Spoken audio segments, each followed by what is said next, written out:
Yeah, we'll just start the meeting from a procedural point of view, and then we'll launch into your presentation. Thank you.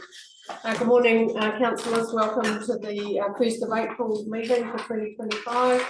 As you'll all be very aware, we've got our first presentation from Councillor Claire Mackay, and then we are expecting members of the Canterbury Museum Trust Board to be with us at 10:45, which will follow our morning tea break. So, and then of course we have our decision item, which is the consideration of our adoption of our draft budgets. So a relatively light from paperwork, but when we consider the draft budgets, of course, that will have a net effect of the community that we're serving. So I will begin today's agenda as normal. We do have a leave of absence that has previously been granted by Councillor Tom Davies. Health and safety information should we need to exit, you know the procedures and our assembly points. And considering we have our adoption of our draft budgets, I will read our affirmation as normal. We pledge that we will faithfully and impartially use our skills, wisdom and judgment throughout the discussions and deliberations ahead of us today, in order to make responsible and appropriate decisions for the benefit of the district at large. We commit individually and as council to the principles of integrity and respect, and to upholding the values that we believe distinguish and enrich our district. Thank you. In regard to your agenda items today, councillors, are there any conflict of interest declarations? No, thank you. We have a recording as per normal. Thank you, Graham. Yeah, and is there any urgent business for today? No, thank you. We'll move on. So welcome, Claire. It's always nice to have you and to join the dots between ourselves and our regional council. So I'm mindful that we didn't have a suite of questions for you for today. So you had an opportunity to come and tell us what you want to tell us. But I'm also aware that Councillor Hislop raised at our meeting last week around fees and charges, and I know the consultation time has closed. I think it was last week or this week. This week, sorry. So maybe you've come with some information that you're about to share with us around that, and yeah, well, maybe some Q&A will come from the time that we've got together. How does that sound? Good morning. Thank you very much. Yeah, I think I won't hold you up from tea probably. Because it is pretty short and sweet, really, what I've got to sort of update you on. I guess it is really just around our draft annual plan. It doesn't sound like we're quite as far down the road as you. So it's out for consultation at the moment. It's a pretty light consultation document. It includes also some stuff around our fees and charges. Our year 2 on the long-term plan had proposed 15.5% rate increase, and that's looking to be, in fact, at this stage around 9.9. A significant amount of that reduction is basically due to the fact that the government hasn't come up, or NZTA specifically, hasn't come up with our funding for public transport that we hopefully thought we were going to have when we did the long-term plan. So that's basically where that significant, what is it, 6% roughly is coming from, or 5.5%.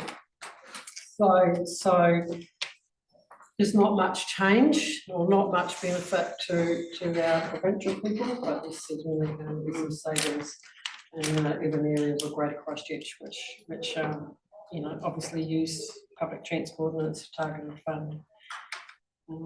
And there are some savings across the organisation. I mustn't forget that. We've done quite a bit of work in the organisation, and our CE and staff have done a lot of work there. So there are some savings there as well, which is which we always like to see, and we'd like to probably see a few more. So from the consultation document perspective, it's mainly around public transport. And I'll just give you a high level because it's probably not quite so relevant to the Hiranui district, but there will be possibly some users, folk that live in here that do actually use public transport from time to time, and even obviously, I know there are some that go down and use the park and ride at Waimakariri. So I think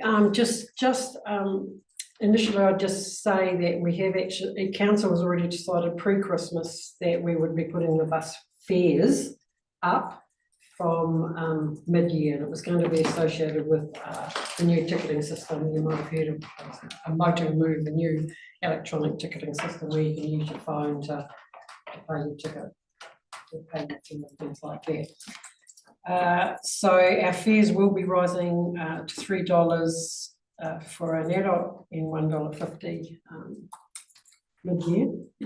We haven't actually set that date yet. It sounds like the new ticketing system's been delayed, so staff are bringing back a decision moment for us to actually decide whether we're going to bring it in early July, I think. Probably the first Monday of July or something like that. So that's likely, so that price will come in then, rather than now aligned with the Motomove, which is what we've actually currently got up. In the consultation document, we are going out asking people what they think about going back to a 2-zone or a 3-zone system, which was the system that we had before we started our flat fare trials. So that's quite important that we actually get that feedback. We're looking at bringing that in February of next year. And at that stage, if you're on the bus within your district boundaries, you'll be paying $3, slightly more if you don't tag off a bus, because by then the new system will be in place.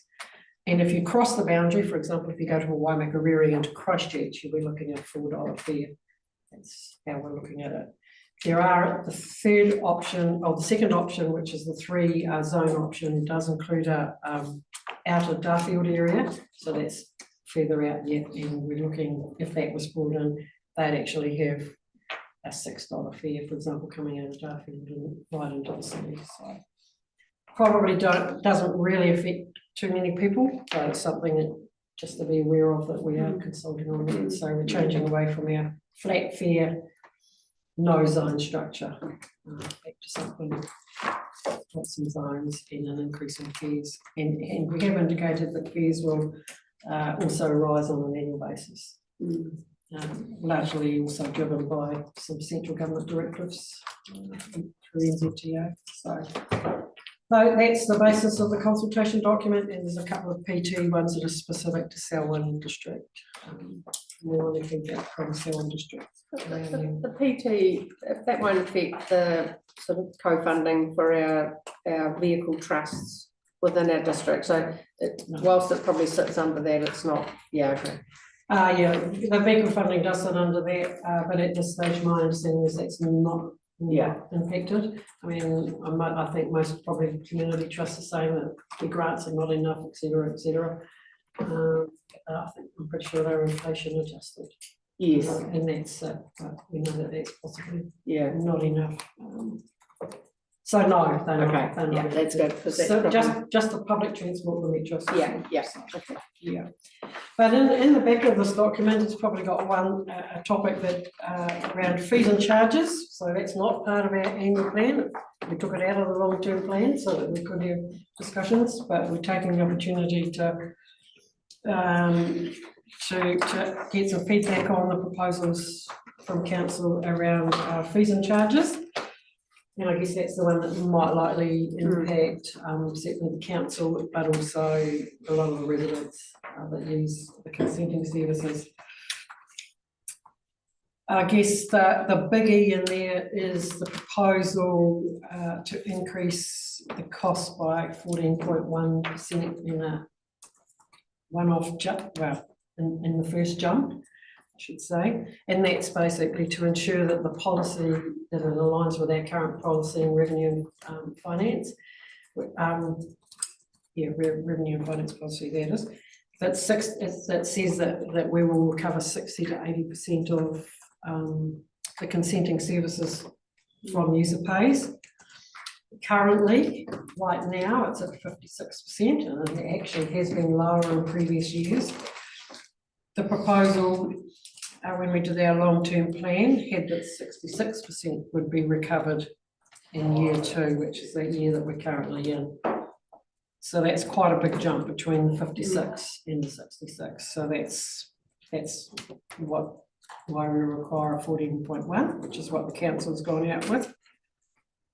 There is an alternative option in here that we gradually increase it. So, and we've come up, I think we've divided by 3, so a 3-year increase over 3 years.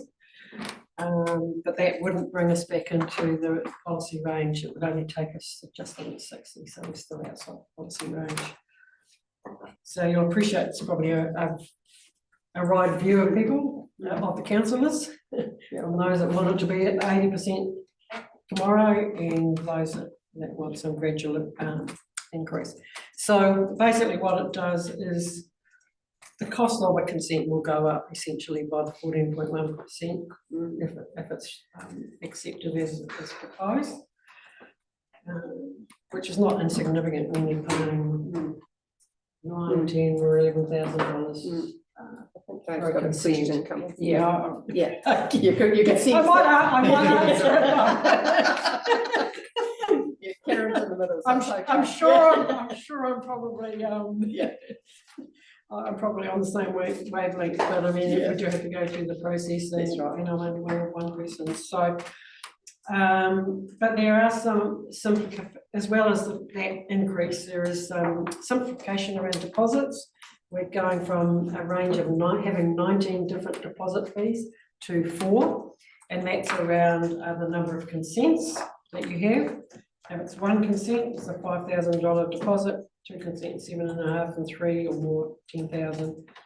And then for residential wastewater systems, which there's a lot of, we have a lot of, that's 3,500 standards. So that's what we're trying to simplify that to. And should one of those consents get through the application process and be granted for less than that cost, there will be refunds. So, and then I guess the other one was, there is just some small adjustments there on the last page of the document. Some fees have gone up, some fees have gone down, just when the staff have looked at the costs of doing the work with the improved efficiencies and stuff again. So basically, yeah, okay. Let's see where we go here. Thanks, Dave. Yeah, a couple of things. What I hear from people that are paying consents and from senior consultants that are out in the field. Part of the problem is like in consents that have been rolled over that are pretty simple. You can have some pretty inexperienced people clocking up a lot of hours for not, and then it's reviewed by someone senior or whatever, and you've been paying, so it consents can, they can really rack up quite high. And I wonder, and that's a function of experience and turnover. And I know that is a problem. You hear that, whether it's right or wrong. I do wonder whether, like, you do what like a lot of trades will do, is when they're charging the time out, you have a first-year apprentice or second-year apprentice rate, because every time that consent is questioned and goes back, the clock's still ticking. And I'd hate to think it's ticking at the senior rates or whatever, and maybe it's not. So yeah, consenting, timing, further information, and then it's that conflict of you keep hearing from the government to regional, that it's regional holding up progress. And I don't disagree, everything just takes so damn long. And yeah, so when every time it's just an easy way to put the fees up. Cool, thanks Dave. Is there No, anything on, any immediate response that you've got available? I beforehand? can say that the rates are different for different senior consent plan specialists and the CMO are different to the consent planning as in the hearing well, that's officer. good then. So yeah, and it's not what the officer gets paid, it's how it's actually charged out, so it includes a whole lot of overheads. So don't worry that that particular officer's not getting the magic it might be $189 or $206 an hour. That's not what they get. Oh, That really? includes everything. So you know that we do have different standards pricing for consent planning, hearing officers, senior planners, consent administration officers, that the environmental entities of Papatūārenga and Overseer, for example, are all different fees. And I do acknowledge that you've got people have got to start somewhere in the process, and that's why we do that. And I definitely acknowledge this. You've answered Yeah, the question, yeah. because we always only see it as one fee. Yes, and I just would like to say that all the people that get charged consents do have the opportunity, if you don't feel or there's not enough detail, and I know that that is something that's been raised with me before, is the very limited detail that's on an account that comes to you from our organisation, and it's something that we're doing a lot of work on at the moment to try and get our IT systems in. Oh, they are. Always. It is good when they keep sending you a letter out to say your bill's just going up more. So you keep warning you that it's slowly climbing to a mountain. Yes, yes. But you do also have the opportunity to review your consent charges. So we do have a team that does that. But that's quite an expensive way. We need to get it right at the front end and be fair and reasonable at the front end and get our processes and things in order.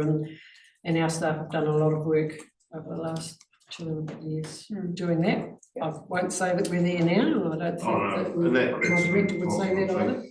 You know, when we're getting a consent done, the guy that's doing the consent for us always says, send the account for him to check. Yeah. Which is a good process. Yeah. That's cool. I think Vince has got a question, Just maybe backing clear on on these that. fees and charges, it's consents for things of a public good, you know, like, and it ends up costing more than what the work is, and it actually the communities can't afford it. How do you cope with that? Very difficult, very difficult, because we don't have a policy within our organisation. Well, you should have, shouldn't you? Yeah, that's exactly right. We should have, and we've tried, and we've tried to even think about a fund that we set aside. Otago Regional Council is one, a council that does have that example. I raised that particularly for our biodiversity aspect, because it's often associated with things like wetlands, for example, or biodiversity plantings, or even some riparian plantings could even be Flood covered. protection, or Because it's all very well to keep writing all these rules, but someone's having to pay for it. Somebody will have to pay for it anyway, but it could be a general rated thing, and we are looking at pools. Our staff try and do it as cheaply as they can, but they've still got to follow all the processes. Yeah, that's what I mean. So There's a problem. it's not very, it's still, somebody's picking up the tab. But yes, that is a very valid point, and it's raised time and time again with us, and we haven't actually got that policy, or we haven't got a fund out there, and then the quantum of it would be quite big, I think.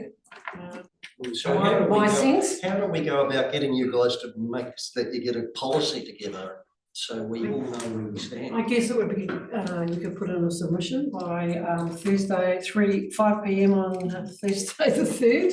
So maybe something you could think about. Because that's a bit of a simple one, It is a simple one.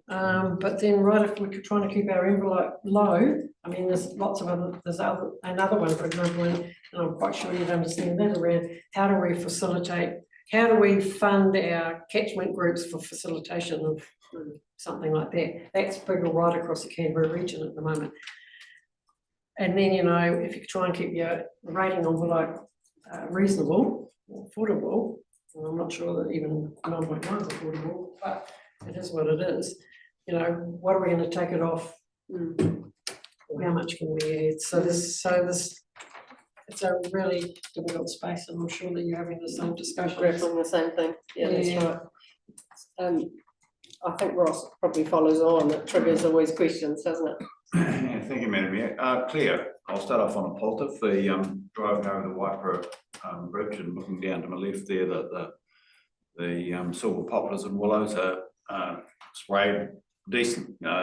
You've actually got a good kill there, so it's really positive. So well done there. And just really regarding wetlands and sort of following on from the discussion really, and the importance they have, and we all know that they can sequester more carbon than a pine forest, and the challenge it is to restore a wetland, and I guess the lack of incentives that are there, and the frustration that I hear of people wanting to do the good, and they end up not doing it. And this is a case over at Cheviot. I heard a farmer over there say, look, he wanted to, you know, improve this wetland, but the system made it, put him off, and he said, no, Pyro, I'm gonna let the willows grow, leave it, because it was just too hard. And as you say, it actually costs more in the paperwork than to do the job, and it's like, so we need to somehow turn that around. I guess it's something There is principally you're working on, but Can it's, I- yeah, some of it is actually, unfortunately, some rules or directives that are set in the NPS's legislation. I think it might be the NES Freshwater as well, and as well as the biodiversity one. So there are some quite constraining directives in there around what you can do within 10 metres or 100 metres of wetlands and waterways and things like that. So some real issues, and I know we as a council made some quite strong submissions when they were setting up those, or thinking about those probably two years ago, maybe. We actually highlighted some of those issues about remediation and even, you know, doing any tidying up in a wetland. And we find it's quite hard to do spraying, for example. You've got to be very careful, spray and drill rather than mechanical. Just discourages it. So definitely we also hear the same thing. It becomes too hard, so people just walk away from it. And you're required just about a consent to, you know, to do a number of things. Just thinking the other day at the last Mural Forum, I spoke with Stephanie and Craig actually in regard to the zone funding. I think it was about 50,000 that generally comes to our district. And Stephanie was going to follow up on this, and I probably could have put it through in a pre-question, but follow up on this because previously we'd had Andrew Arts, and I'm not sure whether he's still in the organisation or he's got a different role. He would come and present to us actually how that funding was utilised within our district, and I think that we've just lost a little bit of connection between that, you know. So it would be good to see if we can understand what projects were utilised in our district for that what was zone committee funding. Yep. So, and maybe if we just follow that up, I think it'd be quite helpful. As I said, I did talk to Craig and Stephanie about it at the end of last, or when I last saw them.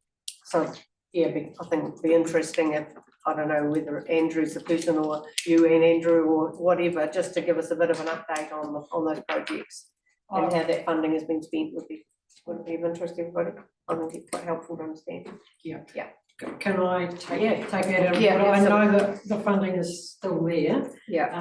Got to be allocated by the end of June 30.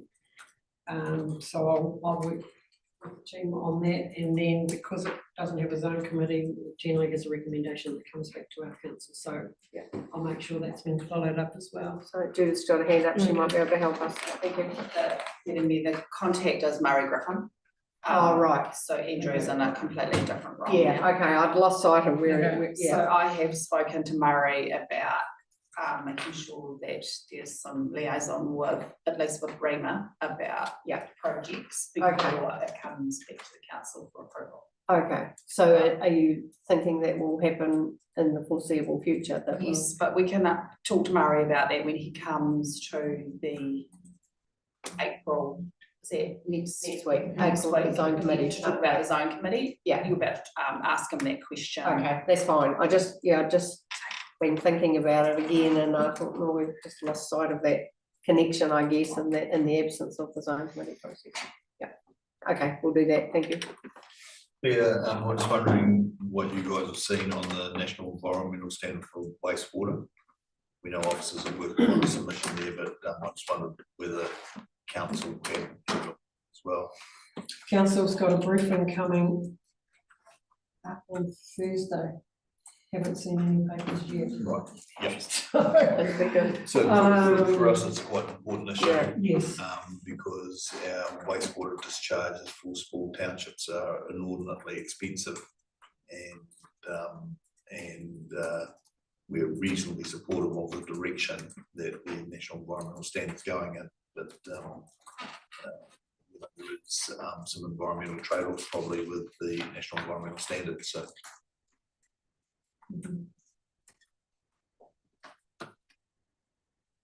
So yes. okay. Excellent. Vince, Claire, I've been following this a lot, this court with Ngāi Tahu and over the water and everything. It's quite interesting how that'll go, because that'll affect things quite a bit. Years to come, which way the court goes. Hmm. Even to do with water. I mean, I guess you're right. Yeah, it'll affect everybody. And it's working its way through court at the moment, isn't it? So, yeah. And I don't, have you got anything else you want to add to that, Claire? I mean, we're in a process. I so- just think it is in a process. I haven't been following it on a daily basis. It is a case between the Crown and Ngāi Tahu, of course. But local government, I guess, can be considered an agency of the Crown, and I guess, yeah, I think we probably touched on the big one. It's centred around water. But yeah, we have to see how it pans out. Right. Okay. We didn't do bad really, considering we hadn't as many questions for you today, Claire, but I think this, it's great when you start with the topic and actually it just rolls into other considerations, and I think it would be good to, well, we're looking forward to our session next week to get some update from the team around the zone committee process. So it's scheduled for 2 o'clock next Tuesday. Yeah, so that's good. Can I just close, because I didn't actually say that impact on Hiranui ratepayers from our sample properties is around 4.9% increase for the rural property, 1.9 mil, just over, and the urban properties around 9.33, so it's just below average. I guess that's because of the public transport. I think the the lesser amount on the rural is because of the fact there's probably a property, I suspect, that's got targeted rating for river in it. Right. And year 2 and then tended to come back slightly. The Right. increase wasn't quite the same. The targeted drops about $25 for that, so I suspect that's what it is.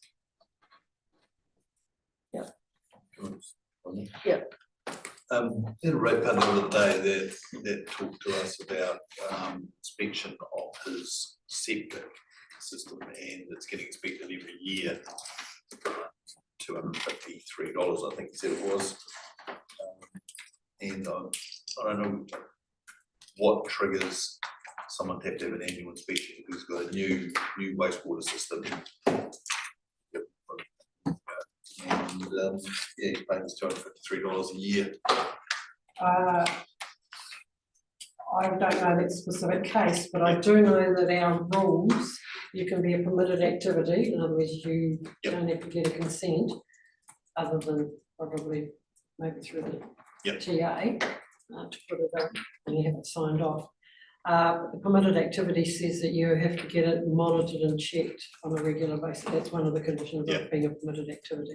The $250, I imagine, is from a person that he's got negotiated to come and do that check. I don't think it'll be ECAN, Okay, but ECAN CME functions are spending quite a bit of time, particularly in where we know our groundwater levels are high in nitrate, or we're on the fringes of our urban areas.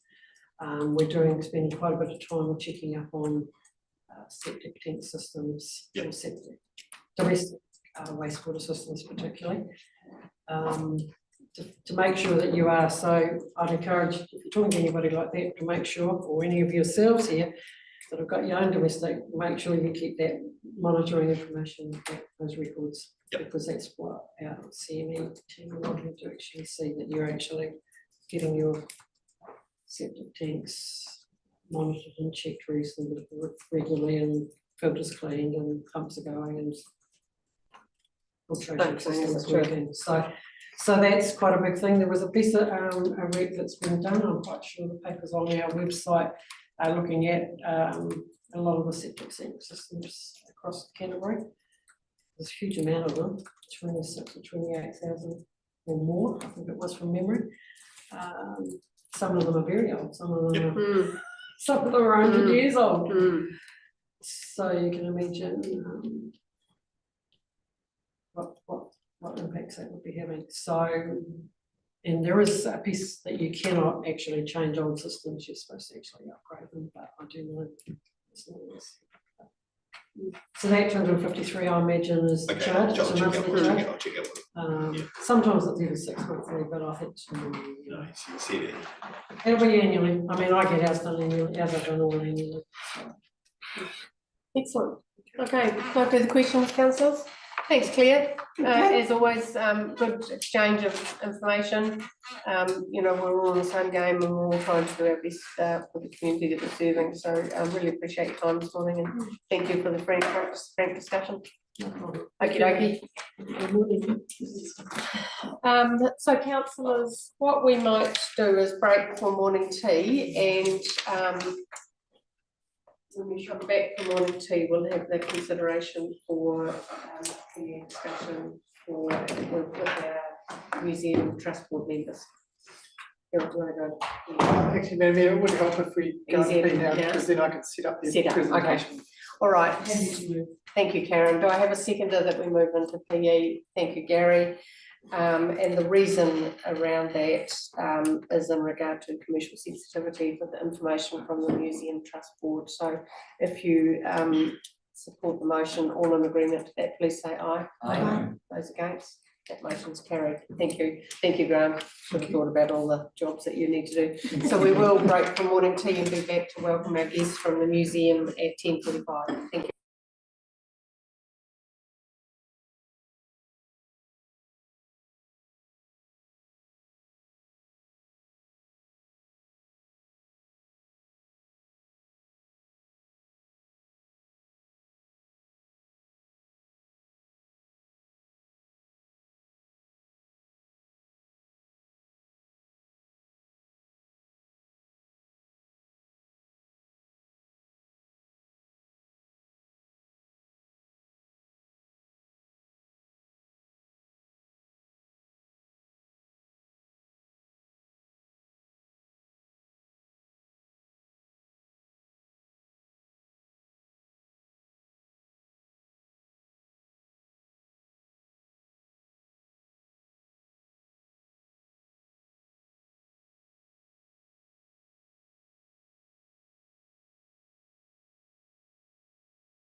So councillors, oh, do we need to wait? Second? We're good.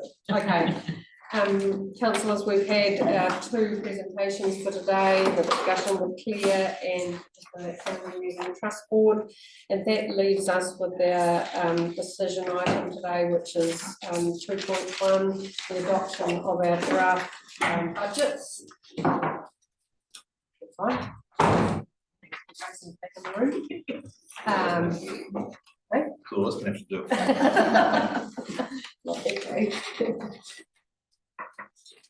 Yeah, we're good to go, Jason, if you are, I just. You need a minute, that's fine. Yeah, battery in my old man hearing aid. Yeah, no, that's Right now, fine. and so I can. I know it's what. So, councillors, just whilst we are waiting for the paperwork and for Jason to come to the table, we, at the closure of our meeting, it'll probably be about lunchtime or thereabouts, we'll break for lunch, we have got a workshop planned, so we will go into that workshop.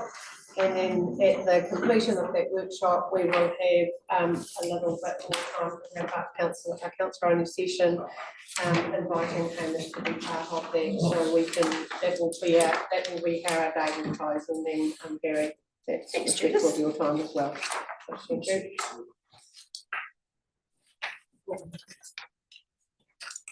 Nice and put a piece of mask. No. Is this a whole new suite of papers? Yeah, Pretty so, much. so, Right, Yeah, thanks, Jason.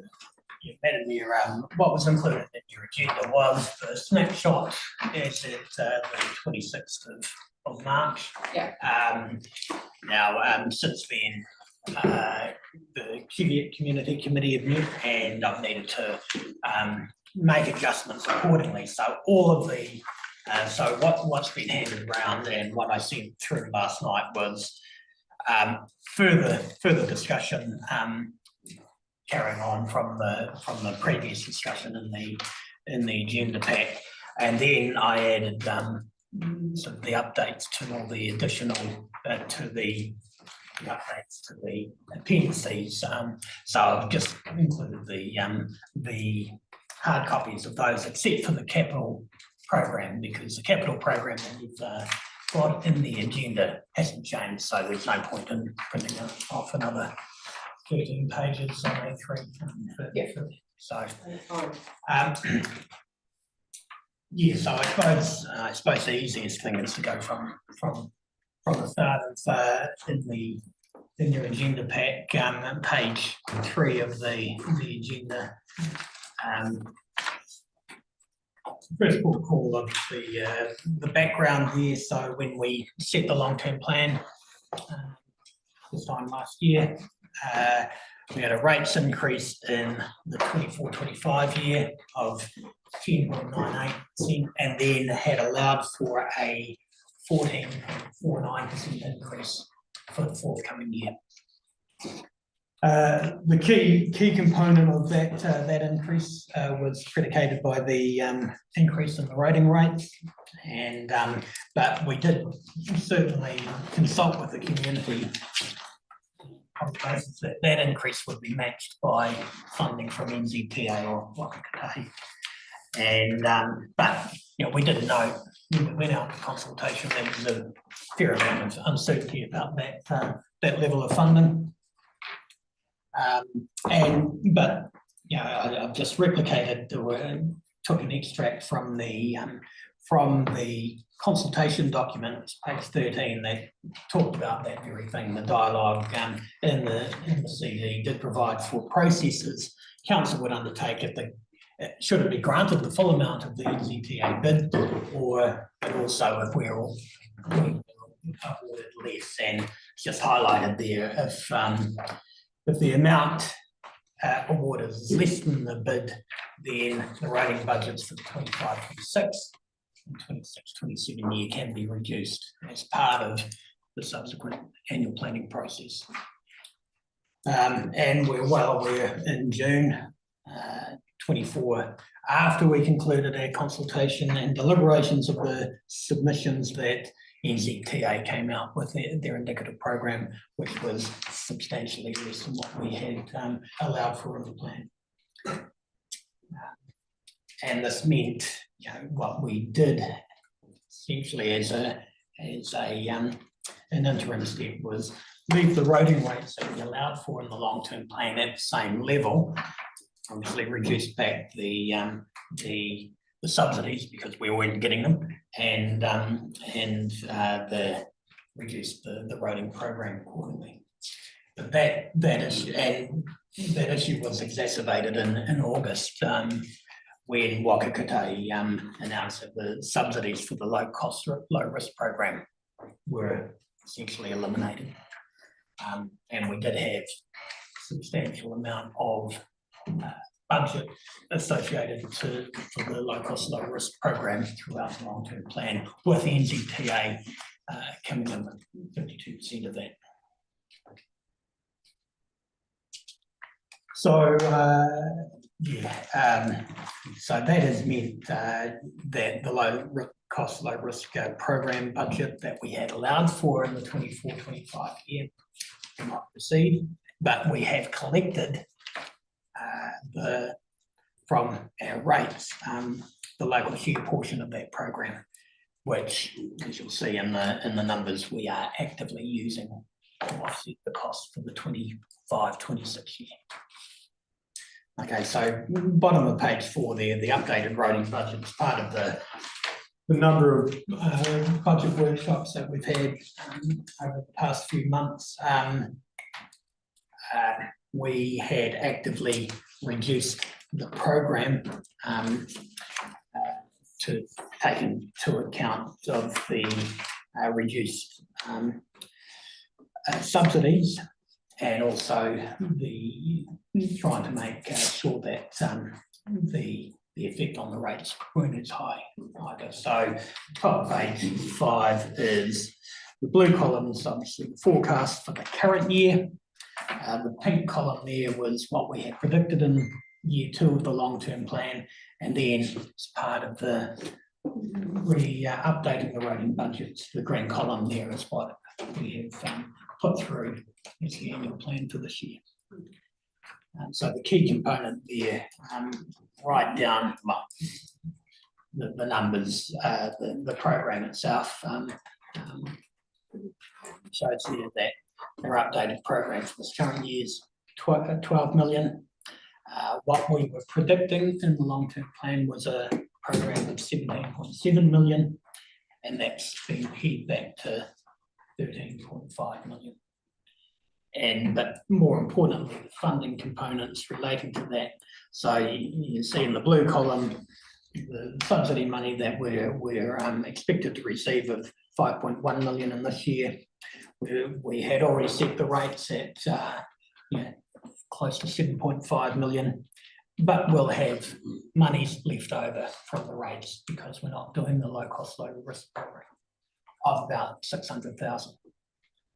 And then we flick over the plan for this year based on the long-term plan was we'd get about 6.5 million from subsidies, and the balance of that $17.7 million program. And that caused in itself a 50% increase in the roading rate, which then created the 14.5% increase in the overall road adjusted rates for year 2. As we move forward, the roading program's been paid back to the 13.5 million. The funding from subsidies will be about 5.4 million. Utilise the savings we're making in this current year, 615,000. It will mean that the rate requirement will be 7.5 million, pretty much on the same level as we currently use. For the 24-25.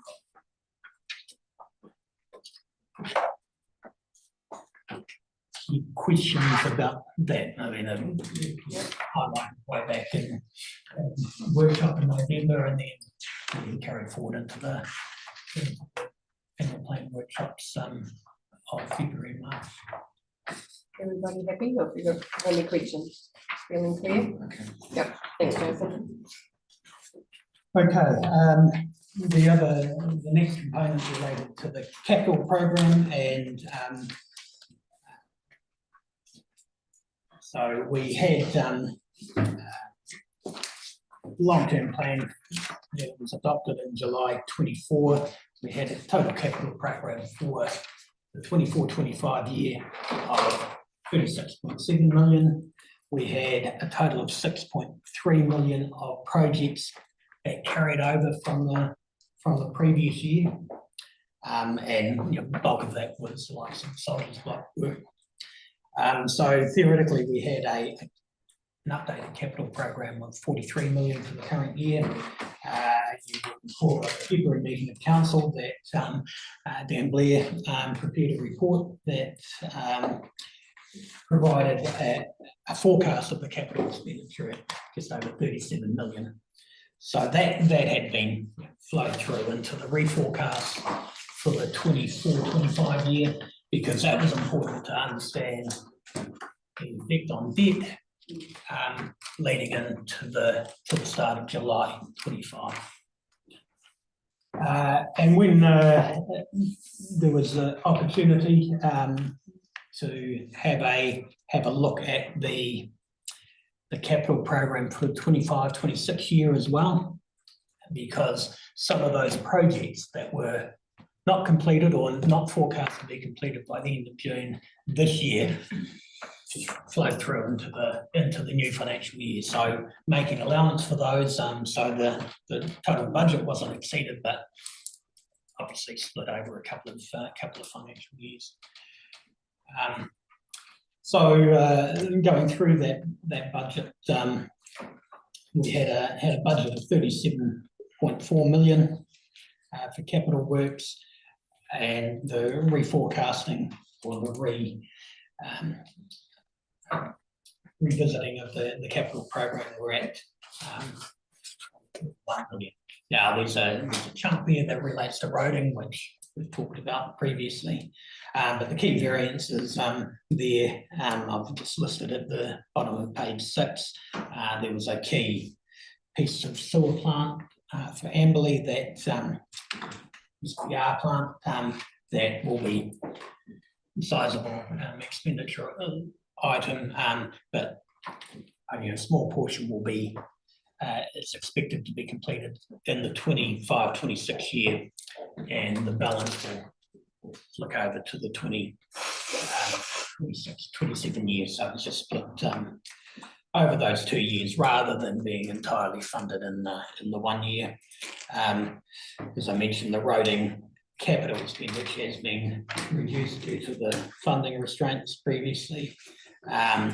We've got some additional amounts sitting in public services, but that is largely a lot of the projects funded from development contributions for the South Ward that we won't complete budget for before the end of June, and the balance of those funds will flow through into the next financial year. And I just noted right at the bottom of page 6 that under public services, we still have an item there relating to the development of the sports ground in Hammond Springs of $2 million. That hadn't been paid out of the budget. We know that that's associated with the potential development of the Queen Mary Southland. So you're saying, so that could, if that was not envisaged, that could actually be taken out of the budget of the annual plan? Yep. Yeah, okay. Yeah, it's an item there that stands out, and I think in the capital program that you do have in your agenda pack, I've got highlighted there. 39,000. So potentially pulling that amount out will have an effect on cash flow, obviously, because we're not spending that 2 million. We're not predicting to spend that 2 million in the 25-26 year, but the funding component of that, there's an interest component that is being funded from that help development. So then that flows through to the internal interest, which flows through to is being actively used to offset general rates. So minor change does flow through. Yeah. Okay, and then page 7, just a number of page 7 and 8, just a number of other issues that we have talked about through the budget workshops that haven't changed with since I prepared the report. The insurance costs, we knew there was a significant increase in the insurances, and from a hopefully relatively conservative point of view, we've added 2% to the actual cost for this year as a budget for the next financial year. Change to the interest rates, and we talked about that as well. In the long-term plan, we had an external interest rate of 4.25%, and then that was used as a basis to determine the internal interest for communities and also the thermal pools. And we have experienced, the decrease in the short-term interest rates in the last 6 months. And as an assumption, we have lowered the external interest rate to 4%. And then that has corresponding changes to the internal interest rate. So any communities that hold debt or activities that hold debt, 5%, that's round numbers. Any communities that hold funds will receive internal interest from the very generous treasurer of 2.8%, and the thermal pools pay 6% on their debt. And then that obviously has an impact on the external interest cost. In the long-term plan, we did allow 4.1 million of external interest. That's currently down to 3.8. Okay, there's just seeing out if there's any queries about those. Compliance costs for water, we talked about that. We are expecting that Te Mata Arawai will be charging levies of about 56,000 for compliance with drinking water standards, and that we expect that to come in the 25-26 year. We haven't made a provision for the economic regulator at this stage, which we're expecting in the future. The Commerce Commissioner, if there's a separate economic regulator for water, the activities of that will be funded from levies that are put back onto the providers, and then back onto the consumers. But at this stage, we haven't allowed for any levies in the 25-26 year. And then, but we haven't changed the rating line for water, sewer or stormwater, what we had allowed for in year 2 of the long-term plan.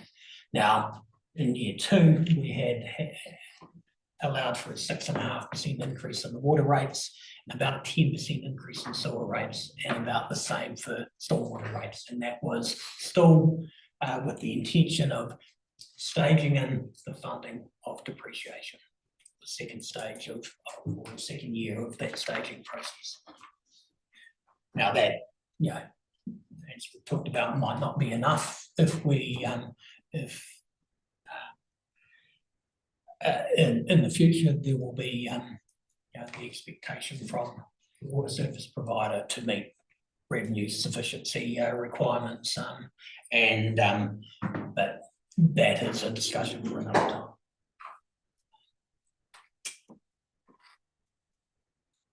Okay. Audit fees don't seem to be getting any cheaper.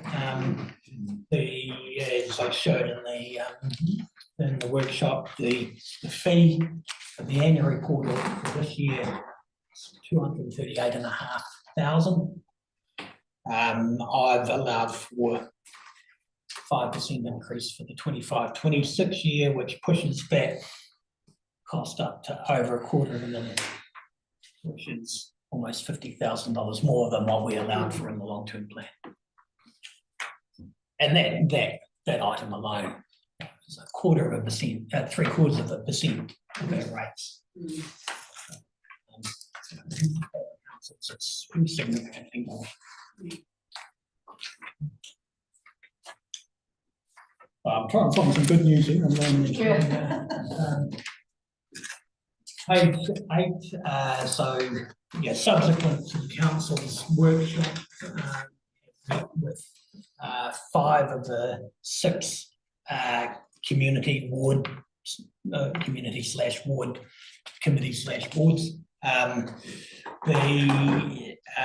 Just highlighting here in the South Ward provision for the South Ward Community Board now, post-election, after the representation review, the decision was that the South Ward Committee would be replaced by a South Ward Community Board, and as that is an elected body, there is a requirement for council to pay those members, and there's no discretion here. It is, as with council remuneration, it has to be paid. It's just a requirement. So the information we've received from the Remuneration Authority through that process is that for the size of the area that they represent, the chair would be paid a salary of $12,000, and each of the 4 members $6,000. Now, just the calculation there, adding 3% as an inflation adjustment would result in those total salaries being about $37,000. But then with the knowledge that it's only for 3/4 of the year, so scaling it back to 27,000 plus the allowance for as we provide the community board in Hammond Springs, an allowance for the mobile phone and internet allowance provision, that'd be another sort of $1,160 odd. So on that basis, with those calculations, there was additional expenditure of $29,000, which had not been allowed for at all in the long-term plan. So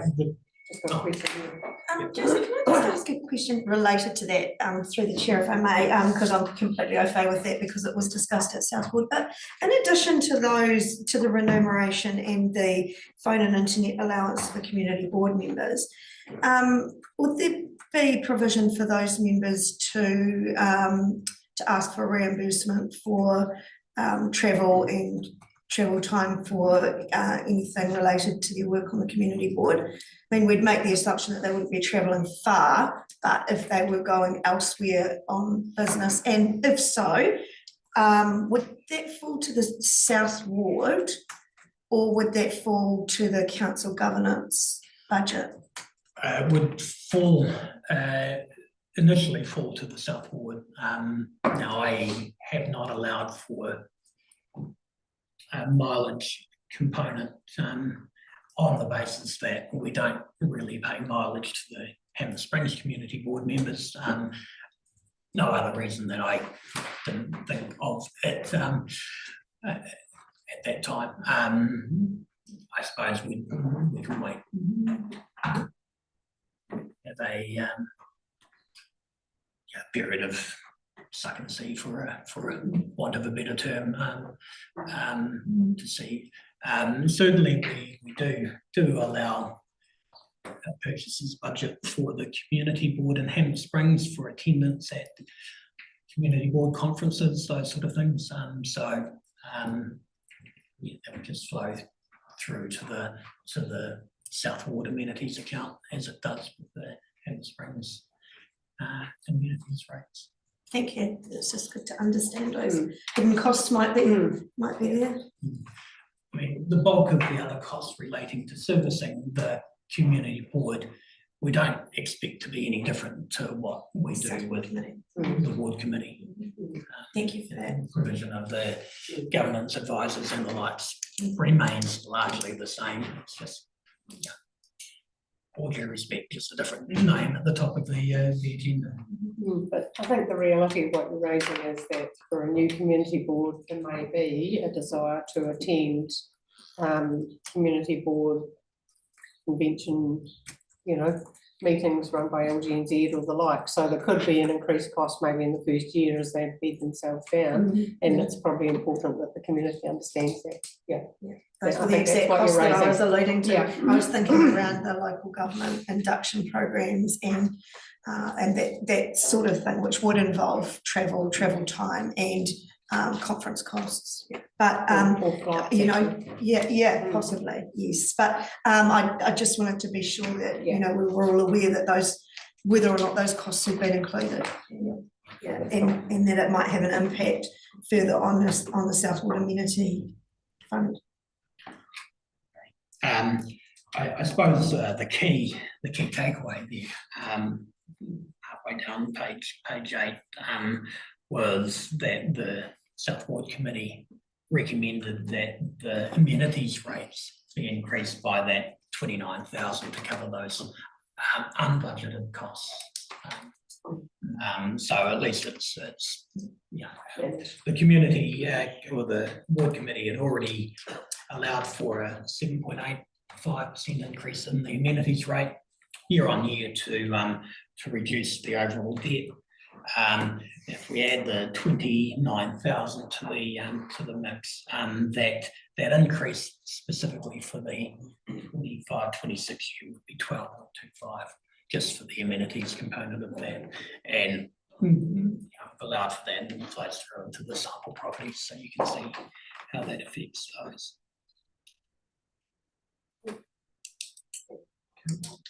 The admin, the Canterbury Museum, so I already foreshadowed in the budgets the discussions we've just had. You can see the operational levy for the museum, as Nigel put up, was 97,500, which was actually about $2,000 less than what we had in the long-term plan, and that was just an adjustment for the differential that council was charged. And then the capital levy, I did allow for that the 10% increase for the additional levy, which was capital levy, which was about 225,000. The 10% of that was an extra 22,500 for the 25-26 year, as Nigel alluded to, just doing the reforecasting of the cash flow. They only need 3%, but then as we talked about, so 3%, 19%, 58%, and then 20%. Whereas, and again, it was purely the snapshot of 1 year. Haven't extended it out to years 3, 4, and 5 as we would need to. So that snapshot was at 22,500, but that could be reduced to $6,708. From a funding point of view, as I mentioned before, the funding point of view isn't really affected. We will still set the capital rate at the levy that we have for a number of years. And again, as I mentioned, that goes back to the period during COVID where we didn't charge a museum levy at all. So we've always been a little bit in catch-up mode, but spreading the cost of that capital levy over the longer term rather than funding it in the years that it's been requested by the museum. And that was the desire to keep our rates at a minimal.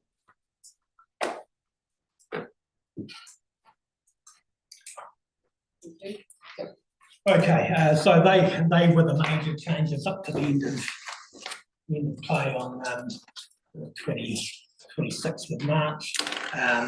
So it showed in the top of page 9, and then it's essentially replicated on page 1 of the further discussion. So just so the key metrics were essentially the total rates at that point were 34.37 million, which was a 5.2% increase in the raw rates increase from the previous year.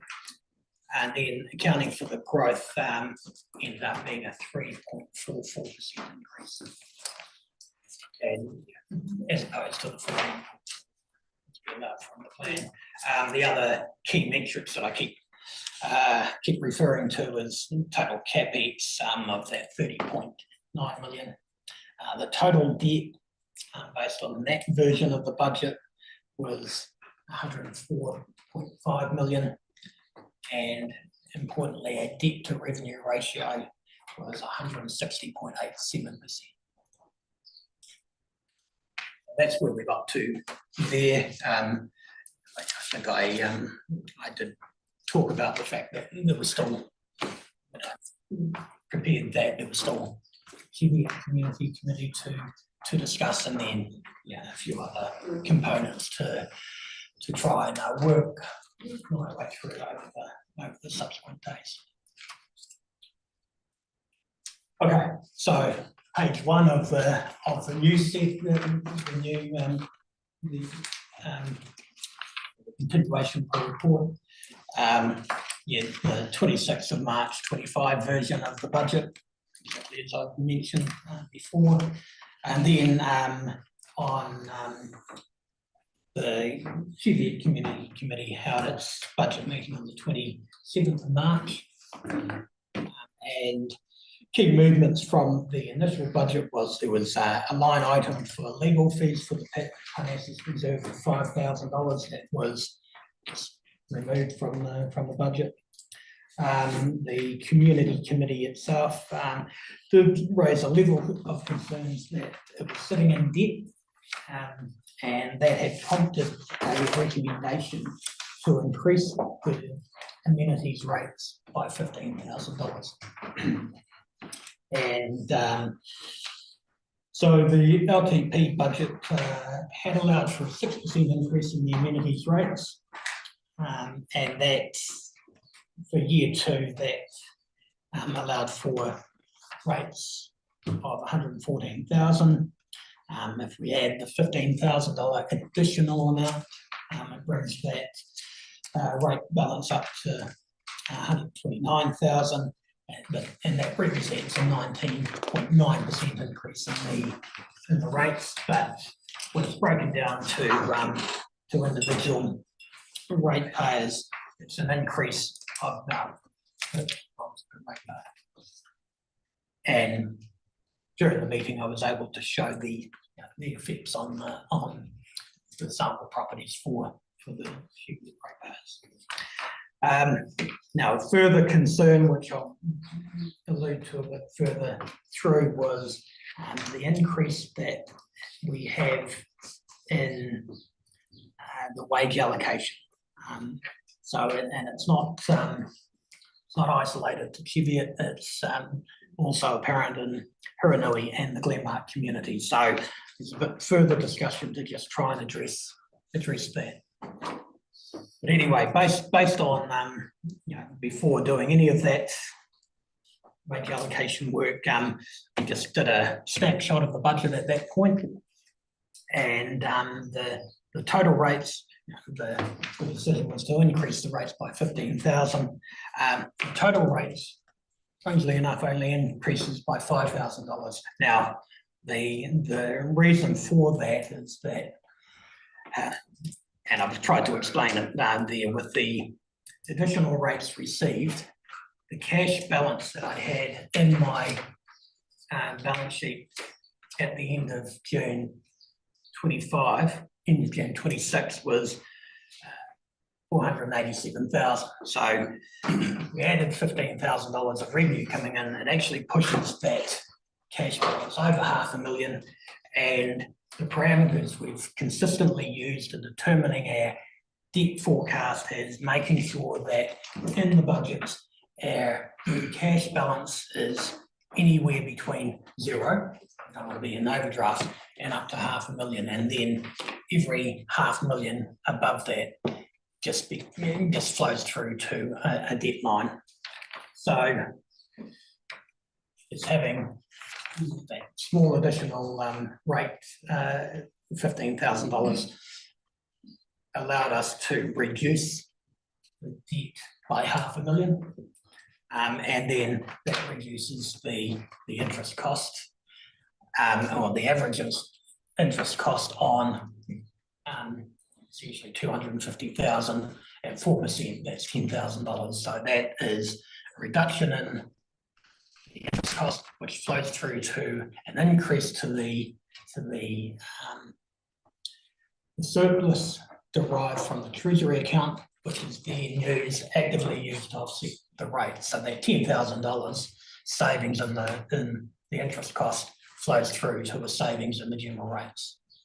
So it's a wee bit complicated, but yeah, because why hasn't that number gone up by 15,000 as we expected? But so that's where we've got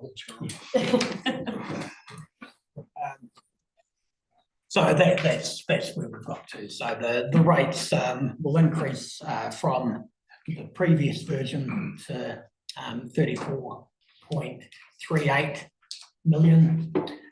That resulted in a rates increase of raw rates increase of 5.33 and a growth adjusted increase of 3.46. And then the debt, as I've stated there, half is 104 million, and their debt to revenue ratios changed accordingly. Right. Yep. Thank you. You're doing a lot of talking here rather than. Yeah. Trying to understand it. Okay, right.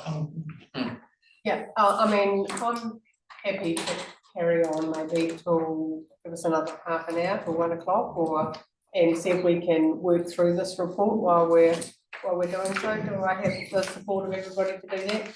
Yeah, let's carry on, Jace, we've got. Voice will go out. Yeah, thank you. Right, the issue of the wage allocation has been a poorly one for a little while. Try and get that right.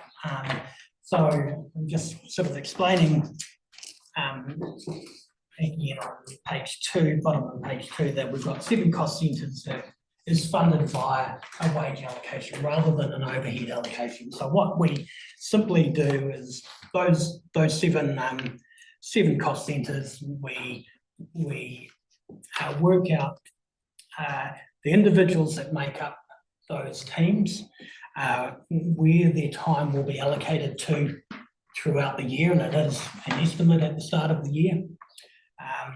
And that creates a percentage that we apply to each of the cost centres that those teams work in. And it's a simple calculation of the total cost of those teams is just allocated based on that percentage. And the purpose of this goes back a few years, that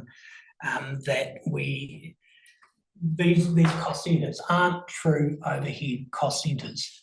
True overhead cost centres are the likes of finance, the CEO, the governance team, and HR, IT, those sort of things that we split our time sort of evenly across the organisation, whereas these cost centres, the 3 waters management, the water safety and utilities, are almost entirely relating to 3 waters.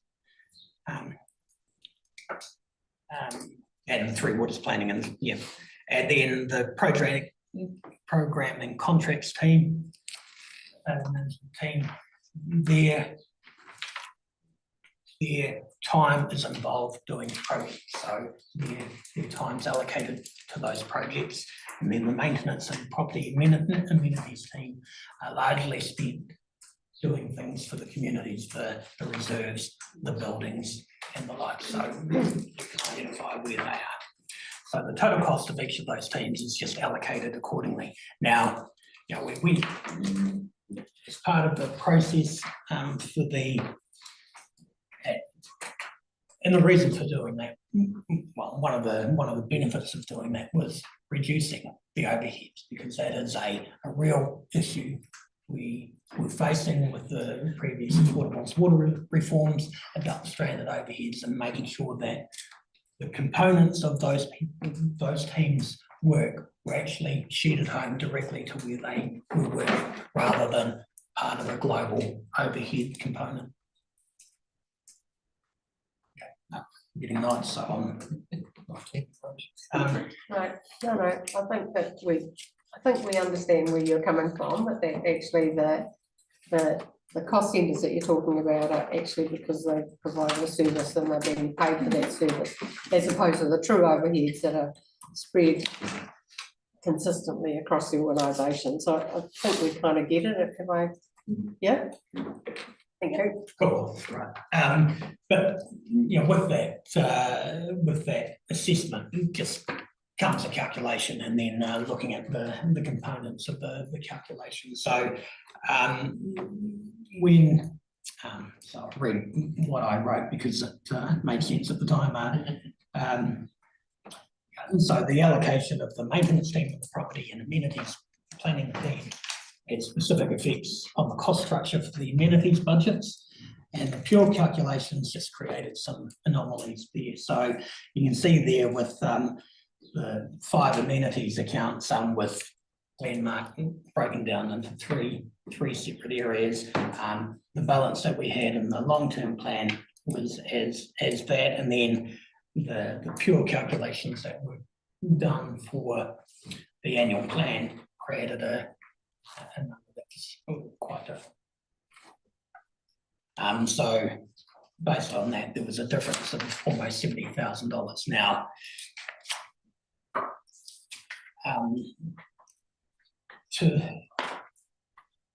and you know, we can break those down, and I have done it for both Huranui and Cheviot,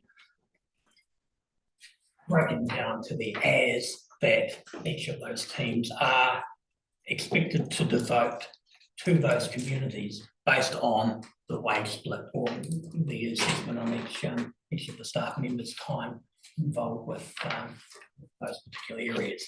And for Cheviot, the property amenities team came out at I think it was 547 hours of the property team, which intrinsically just felt too high. And the community committee made me a bit of prompting, told me that was too high and we needed to reassess that. But in terms of timing, you have to go back to the individual teams and rework through the allocation of the wages or the time for the full year. But from for the purposes of meeting some timeframes, some relatively tight timeframes for the annual plan, simply done a process of trying to reallocate that 69,000 to a general rate funded, taking it out of the amenities account, putting it into a general rate funded, and using district reserves as a basis. No rhyme or reason, just a lot of the time for both the property team and the maintenance team are devoted to district reserves. But that is funded from the general rate, and as I've said, I'll get a chance to do that work over next month.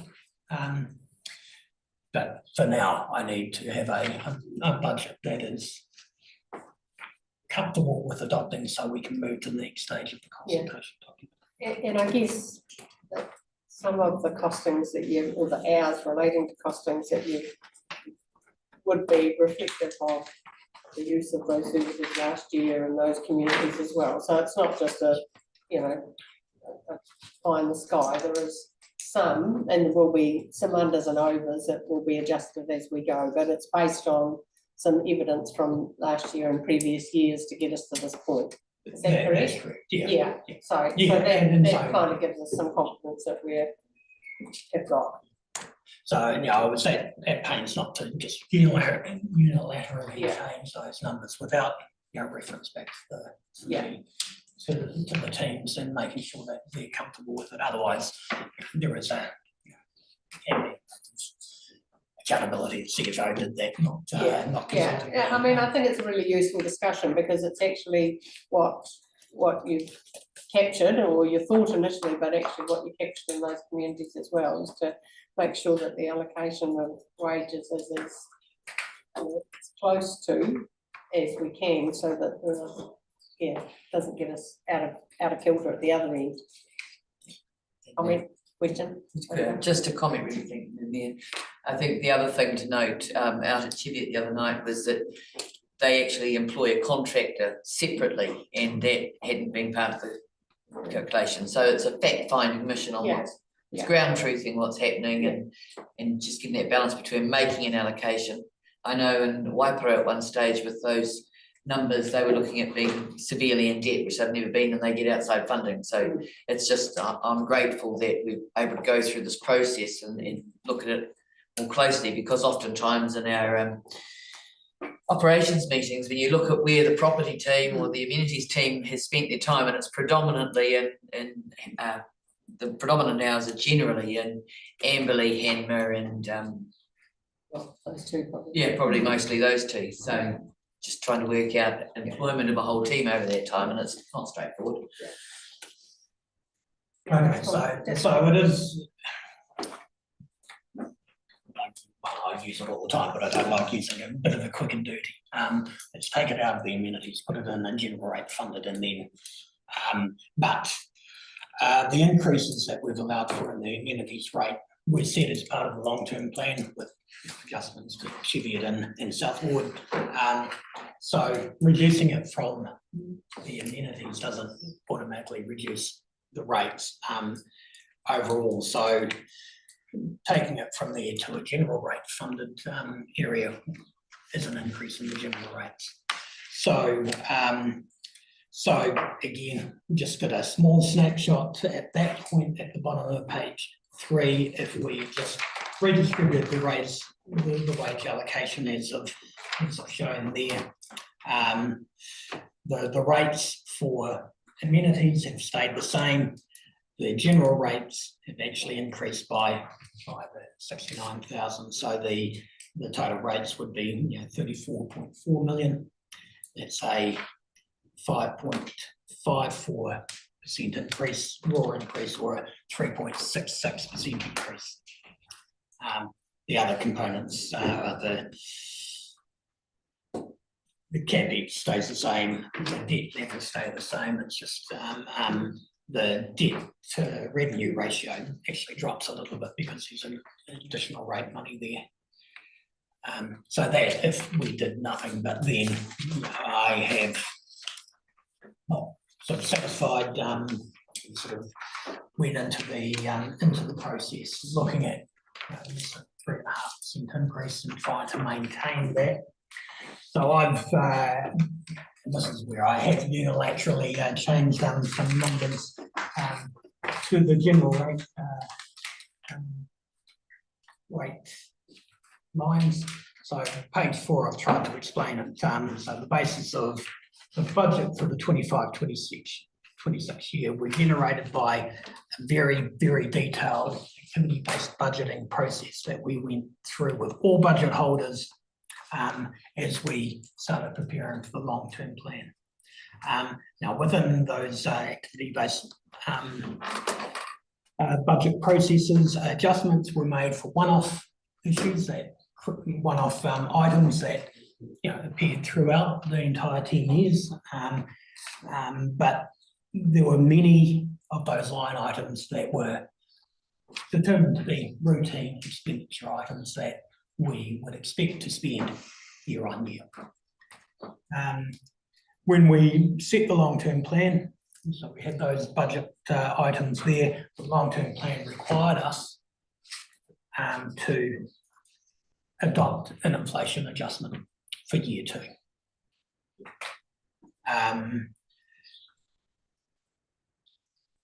So that's formed the budget for the initial budgets for the 25-26 year. So the instructions through the budget process for this year was, unless there is a business case to required to do something new that we hadn't allowed for in the long-term plan, the budget that we had in the long-term plan is set in stone.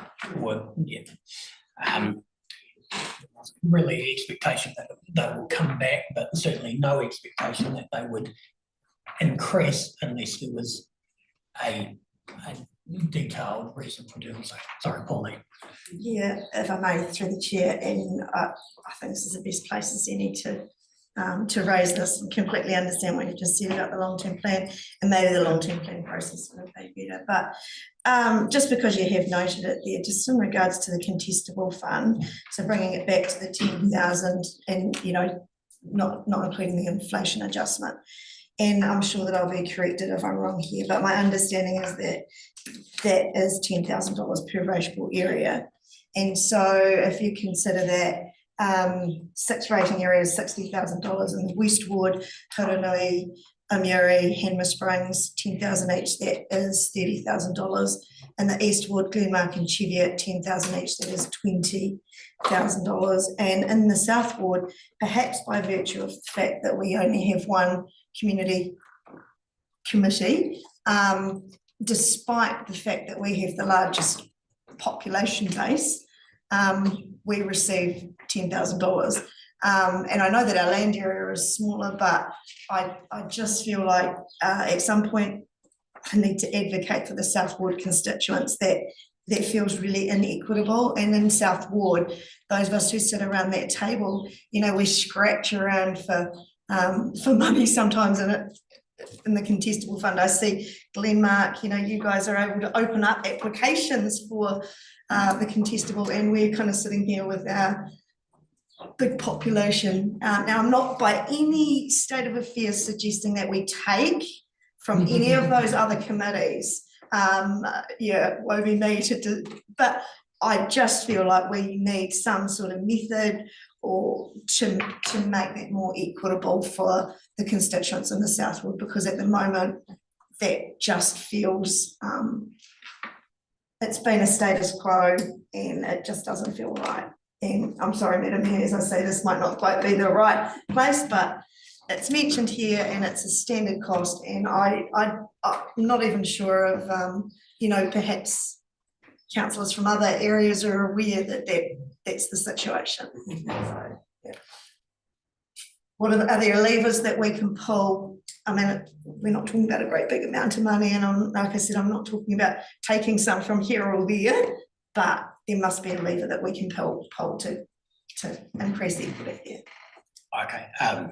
Yeah, I think we put a pin in that discussion. Sorry, but yeah, for another time. But again, it was reflecting what we've allowed for in the long-term plan, where it's essentially $10,000 per rating area. And the reason why it's brought up here, because in the long-term plan, we added an inflation factor in. So every community, when the balance was, the allocation was $10,198. So part of this was just getting rid of that $198, which over six communities is, that's $1,150 that we can take off the rate line. Yeah, and I appreciate it's a very specific thing, and I'm happy to take direction, but I don't want to see it lost.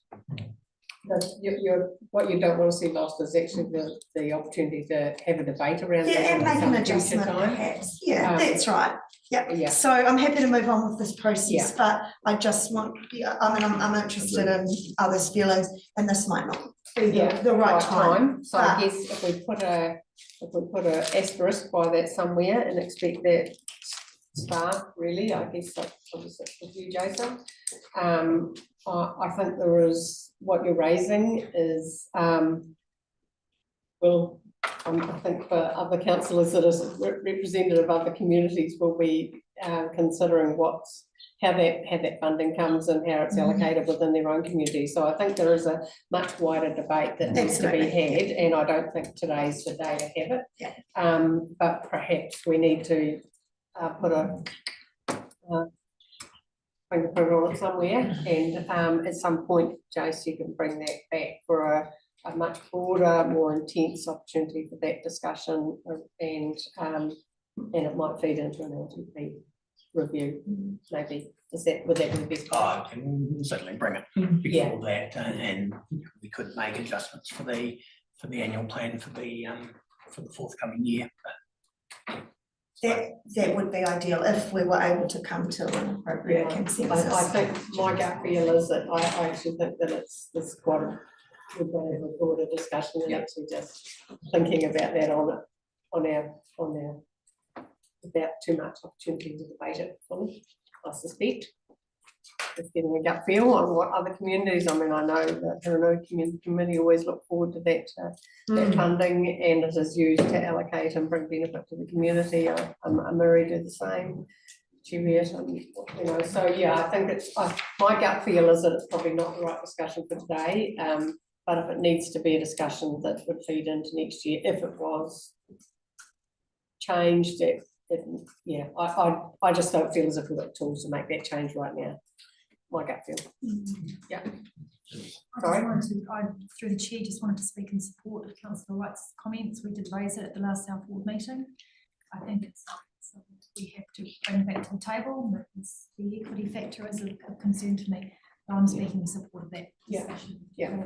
So let's not lose sight of the discussion, but I think that we need to progress with this from this planning framework, and we need to have a broader discussion that might weave it in for it'll take 12 months, but I know that maybe not what you're seeking at this point, but I think that's fairness. We need a wider suite of information of actually where would that additional funding come from, or what would be the impact. So, and I don't think we've got that just right at the moment to make that change.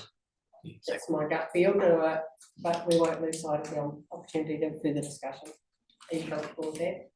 I am. Yeah. I think, I guess I'm reluctant to accept that we would move forward into another year of what feels like an equity for our South Ward constituents, but I've put it into Councillor Law's hands, and mine, which was my intent. Yeah, cool, that's fine. So we've got some support for it.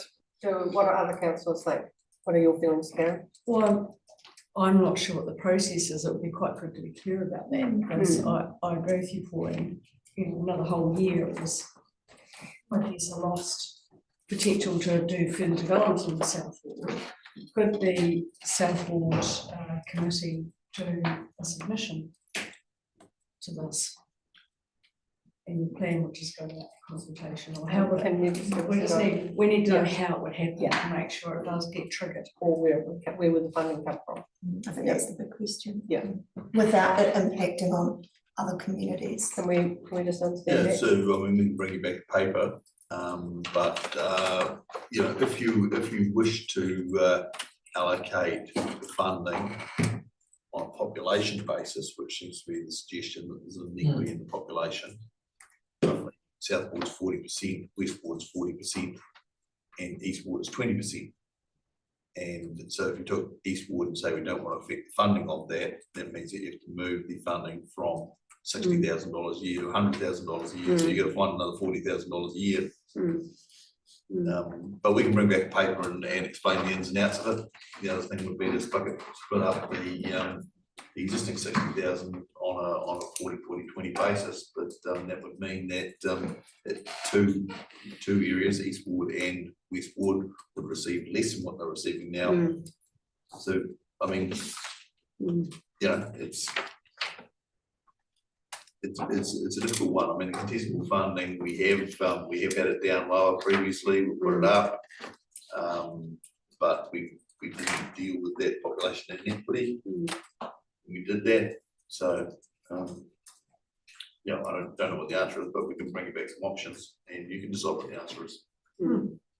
Yeah. That maybe we'll talk about the history of it as well, because Yeah. it goes, it predates me, which is saying something. It's important. Oh, it is, but you know, it may be time to reconsider the positioning, and I think that's what a paper would allow us to do Yeah. with the fulsome suite of information. Yeah, well, what would be the impact if it was the same $60,000, what would it mean to other people? If it was increased, what would it mean? You know, what, I think it feels for me as if we need to have more information to make a better decision around how that allocation might be shifted, altered or managed in a different way.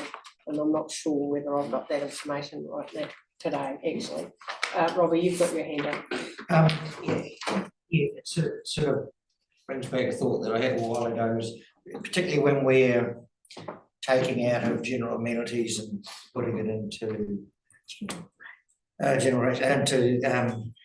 what's our other reserves? District reserves, and I said on a wee while ago that just something to put a pin in to look at. I sort of think when I look at all the district reserves around the area when we did that big management plan, and a lot of them I thought, well, what makes a district reserve? What makes it, you know, it's a different fund, and it's locals get a say in a local reserve, locals don't get a say in a district reserve. But where we're just sort of taking out money from one and putting it in the other, I completely understand it, fix things for now, and we'll have a deeper dive later. But I think I'd probably like to put a pin in that too, is that at some stages we should probably just look at, is it a district, you know, is that reserve really a district reserve?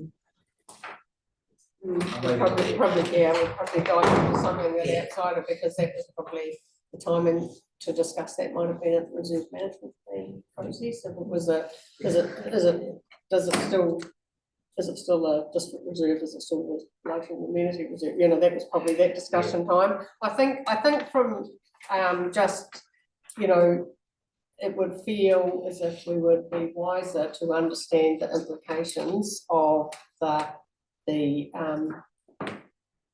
funding of the existing $60,000 through a paper, and it might take a wee bit more time, but I think that I can imagine some other communities might also be wishing to consider what that would mean to them if it's not an additional $10,000 or whatever it might be to that $60,000 currently. So I think it would be better to wait and getting a few nods around the table. So, you know, it's not lost, it's just actually giving us the suite of the information that we require. Can I just ask a final question? Yep. Madam Mayor, through the chair. Hamish, do you see, what do you see as a timeframe for being able to bring a paper back? Won't take as long to knock off the paper, so you can just have an understanding of the issue and what the implications are. So next end of this month. And do you see it as something that would need to be consulted on? I don't, you know, That would be what decision to make probably. Okay, I'm If preempting. you're gonna chuck an extra 40 grand into the budget, then we need to get that into the consultation potentially.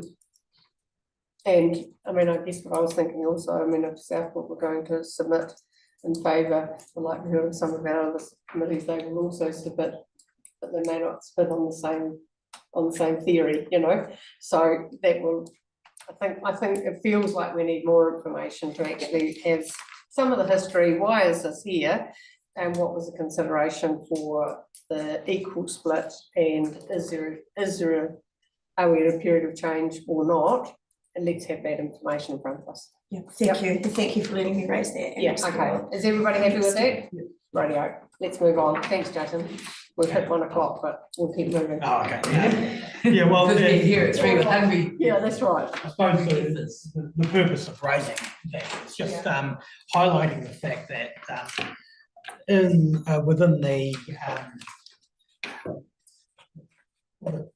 general rate funded cost centres, there was a number of lines that were provisions. They weren't entirely tagged to actual work, and I'm trying to explain myself. For instance, legal fees. For a lot of these cost centres, there's a provision for legal fees. So one year you can spend 10,000 on legal fees, some years you can spend none. But for an example here, if there was a $5,000 budget for legal fees as a provision, it wasn't specifically, I'm going to have that case to deal with in 2025 and that case to deal with in 2027. It was $5,000 per annum over the 10 years plus an inflation adjustment. So if we had a $5,000 budget in the 24-25 year, adding inflation to next year would have created a budget, did create a budget of $5,099. And all I have done is paid back that $99, just eliminate the inflation factor. The provision is still largely there. And again, year on year, that provision may not be enough or could be too much. We don't necessarily carry forward unspent monies into the future, or we wash up overspent monies, and generally it evens itself out. So, but from a budget point of view, I'm sort of allowing for another $99 for that line item, and it's replicated on consistently through those budgets. It's not saying the budgets had an element of fat in them. It was just a process that budget was this amount for 24-25, and we've added inflation for 25-26. And all I've done is just taken out that inflation factor. And when it's $99 for one line item, and you've got 100 line items similar to that, it does add up to an amount. I mean, individually, it's not a big amount, but collectively, it is a relatively large amount. And I'm just doing that process, and I've sort of identified probably $54,000 of savings. Now, and so it's all, he's amazing. You look what he's done, but it's not quite the case. It is just peering back, and I haven't scheduled the movements because I haven't. Only did this yesterday, so it's unfair to.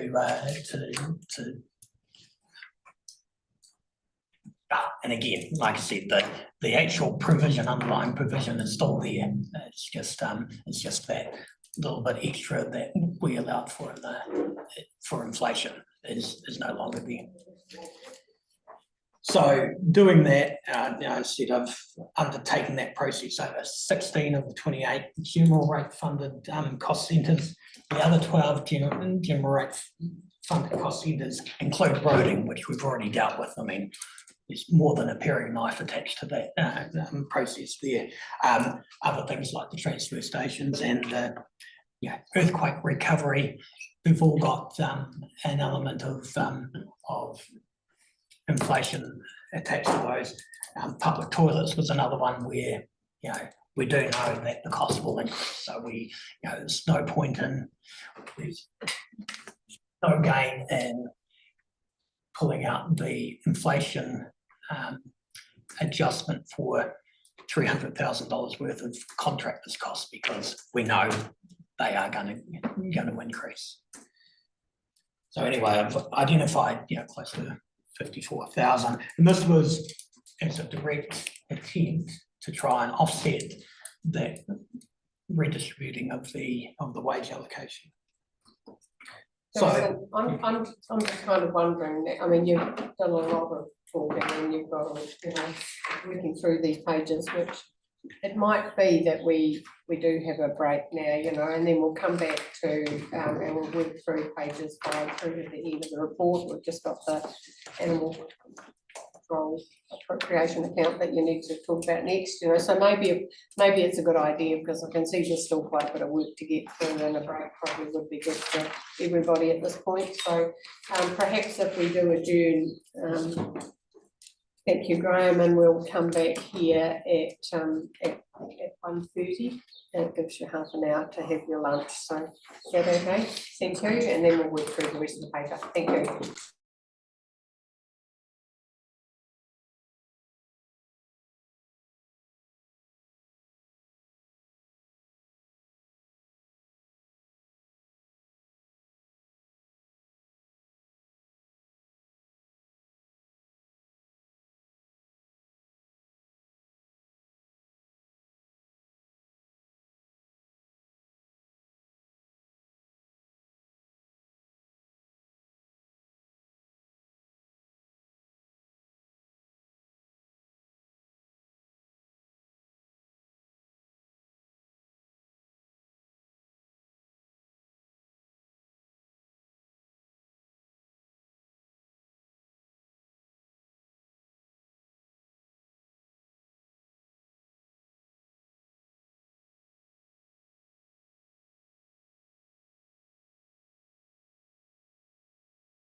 Thank you.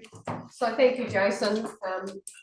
We, I think, maybe looking at page 5 as the next part of your, well, we're in your hands. Yeah, Tell us where I you're at. suppose just closing the loop on the bottom of page 4, after I've done that adjustment for paring back some of those inflation adjustments to the provisions. The effect was below there that the rates would come back by 54,000 down to 34.4 million, and the growth adjusted rate increase there is 3.51, and the CapEx debt and debt to revenue ratio was largely unchanged. So the the 3.51 was still a little higher than what the direction was, and so the last option, another option to reduce the effect on the rates for the year was on page 5. Now just a wee bit of history here. Dog control, Hydatus control was a separate cost centre from stock control, and that's roaming stock around. And dog control was funded almost entirely by dog registration fees, and ring fenced for that purpose, because it was a specific fee for a specific purpose, so it was ring fenced. But stock control, which was roaming stock, was entirely funded from the general rate. Now, from an operational perspective, we actually combined those way back in the 2013-14 year, because essentially the dog control person was a stock control person, and it just, there wasn't a way of really separating out. So the cost centres were just bashed together to create one cost centre called animal control. But we've always had remained this ring fence balance appropriation account. So any savings that have been recorded from any of the operations there bolstered this account. So at the end of June this year, we're predicting that account will actually still have almost $63,000 in it. And we had got rid of that in the past, actively used it. And again, COVID was an opportunity to try and look at all little pockets of money to try and create some savings for the overall rates. And we did utilise some balance in that account previously, but Again, there's been some savings have been created, or the use of contractors hasn't been as significant as they had been budgeted for. So as a result, we've got 62,718 sitting in that account. On top of the dog registration fees, we and a tiny bit of other income, there is a general rate input into this account of 162,000. So there's an opportunity just offsetting the spare 63,000 against that rate line. So it is just utilising a reserve to offset operating expenditure. So after doing that, because all this has been iterations of versions, the rate increase, the rates were down to 34.33, so that's a further reduction of the 62,000. Raw rate increase was 5.19, the growth adjusted rate increase was 3.3. And because we're reducing the rate money, we're reducing revenue, so the debt to revenue ratio just pops. So that's where I got to. Yeah, I looked at that animal control reduction to try and get the balance, the rate increase down to under 3.5%, and thinking, why do I waste my time on Sunday trying to peel back that insurance stuff, the inflation stuff, but it's where we've got to now. So yeah, so what else was provided with this, the handout is just appendix 1 on the basis that we're comfortable with that level. Appendix 1 is the organisation-wide summary, and you can see the top component of that is the total rates of of operating revenue as rates, and you can see the 34.33 million, which is a raw increase of the 5.19. It's just an important checking mechanism that I have to make sure that flows through to all the other relevant details. And then that flows through to operating expense on page 7 and capital expenditure on page 8. And then page 9 is just an accounting summary of essentially the profit and loss account. So you can see rates again, the same number of page 9, 34.33 million, and total revenue, including overheads of 80 million, and total operating expenditure, including almost $20,000 worth of depreciation, of which there's a chunk that we're not funding, of 86 million. So theoretical deficit is 5.6 million, and that flows through to a balance sheet.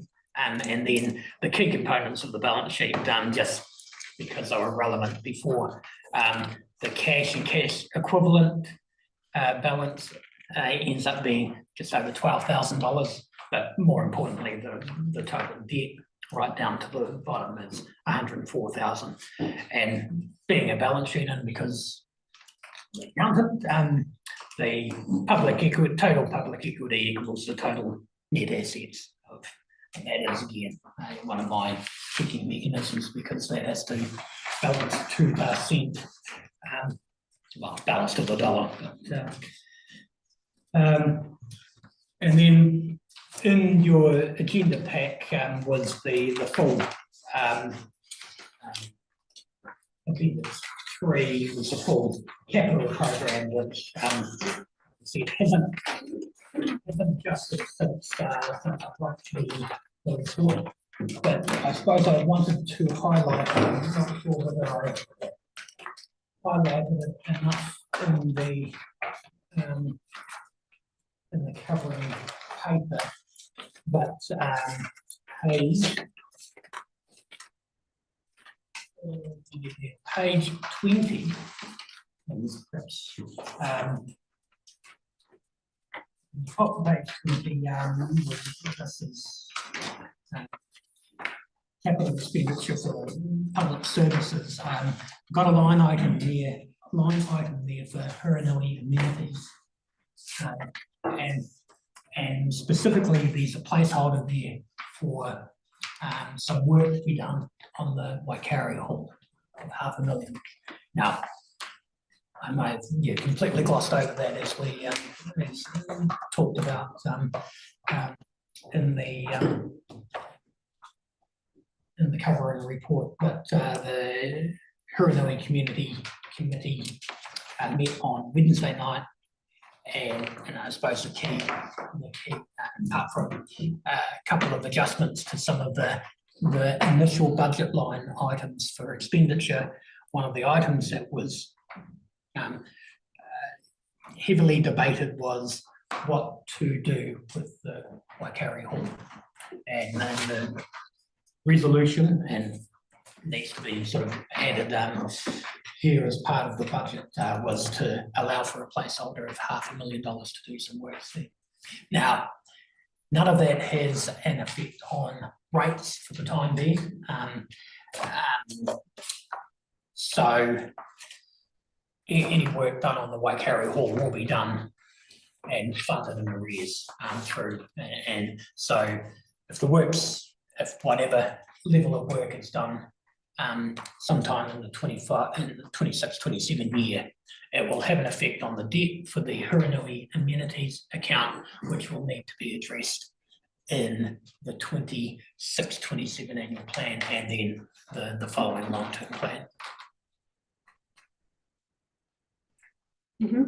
Jason, I was going to ask about the Cheviot Medical Centre, how those renovations, but I suppose that won't have an effect on the rate because we've already collected the rate, just be dead as well. That is correct, yeah, and the specific costs there have not been allowed for, and I suppose, we just need to work out what entity is doing the work, and then ensuring how it's funded.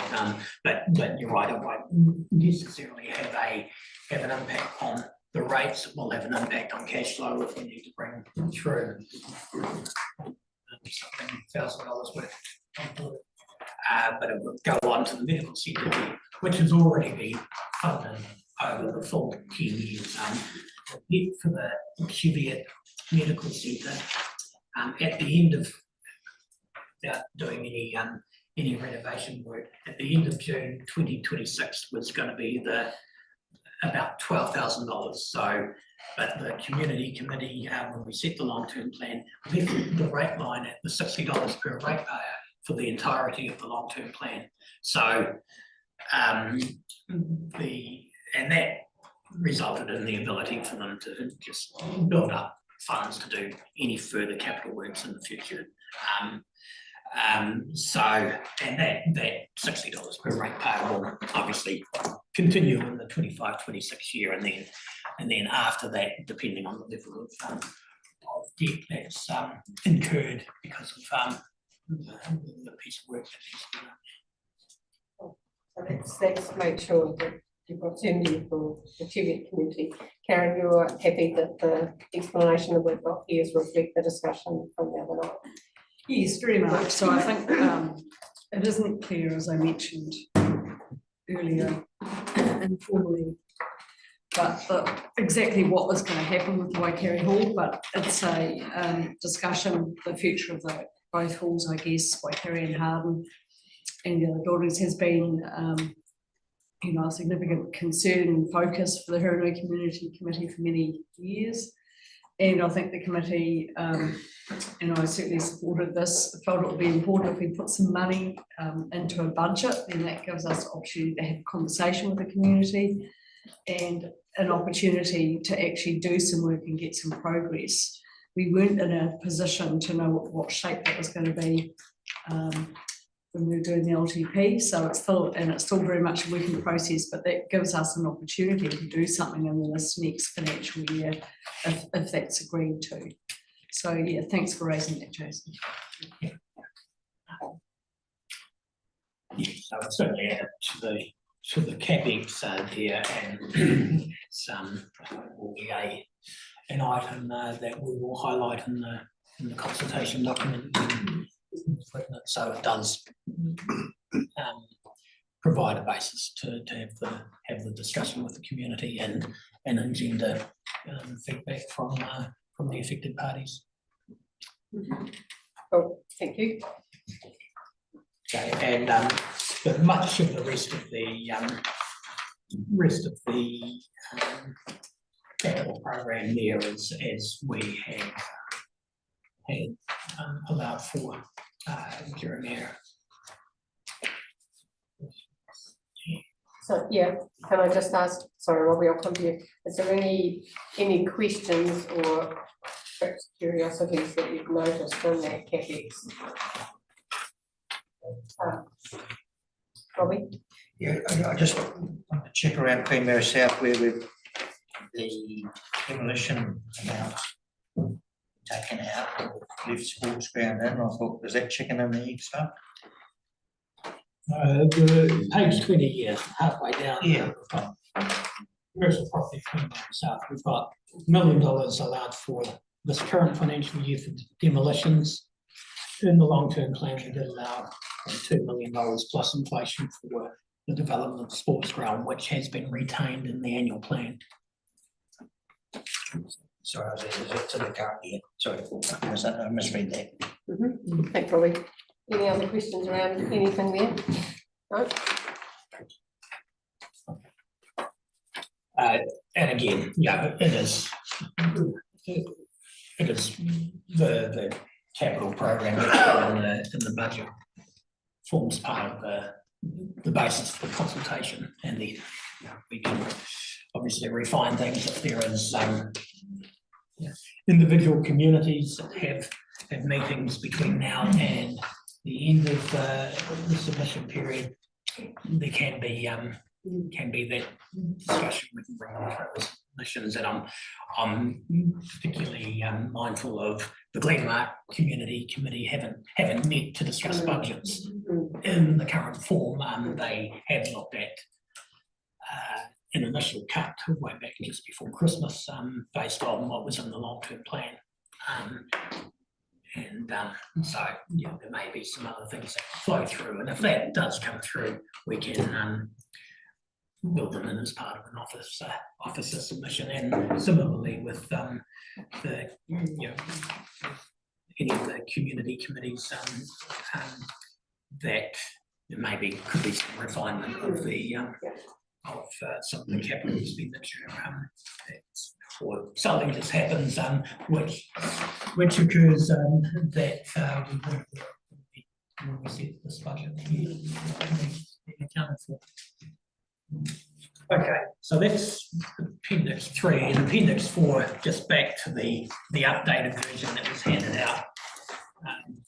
This just lists the page 23 is the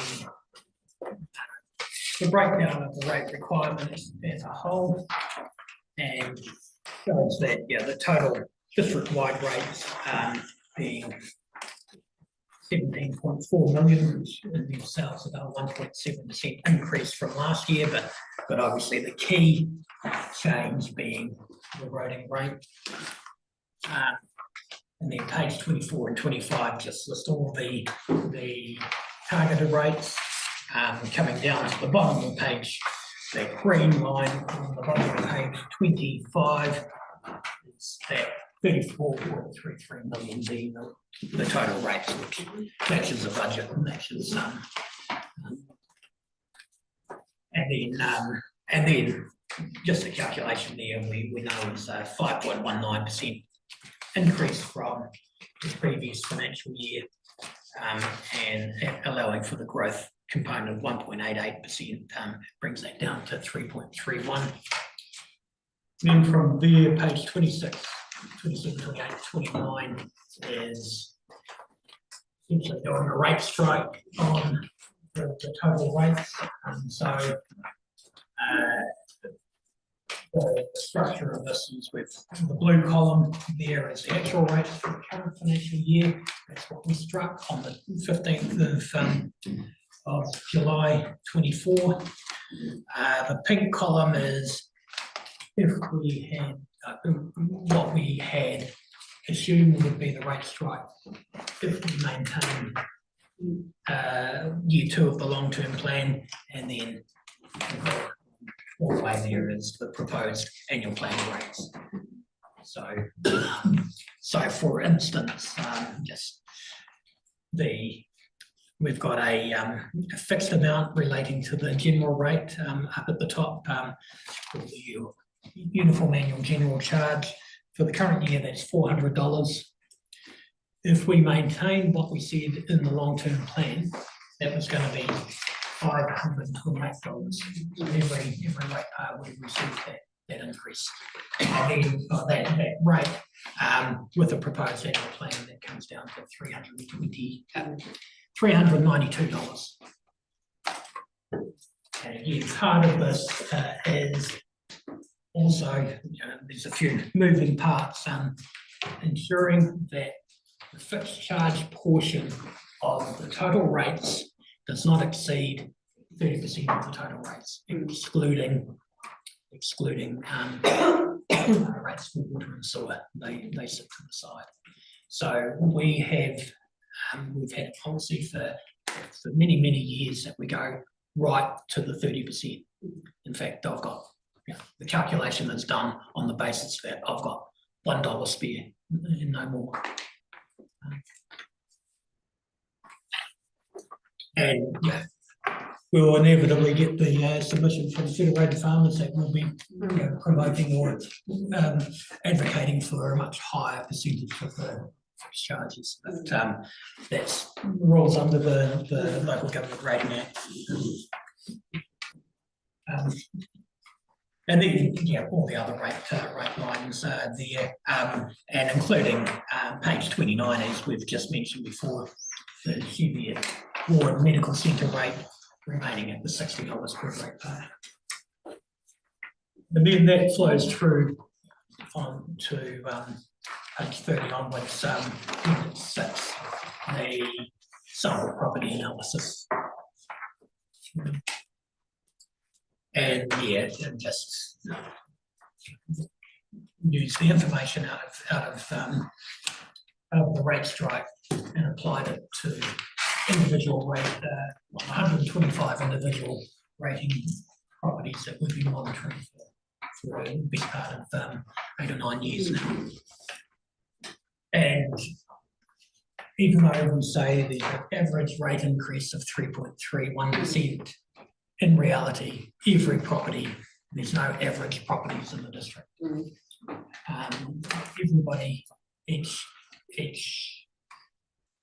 location has different rates that are pertinent to their own location, and the capital value changes as well, and these components of the rates that are funded from the people. So increases for Amberley, for the Amberley rating area, South Ward, range from lower valued properties being around that 5% right down to sort of higher valued properties having 1 or 2% increase. Specifically for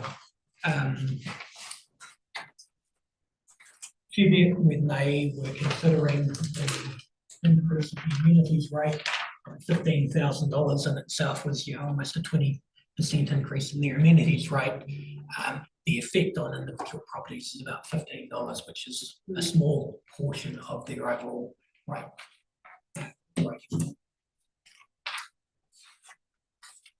And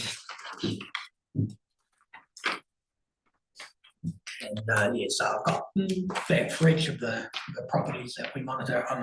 I am intrigued, and it's just a coincidence. Bottom of page 35, that high value rural properties had absolutely no change to their rates. That is pure coincidence.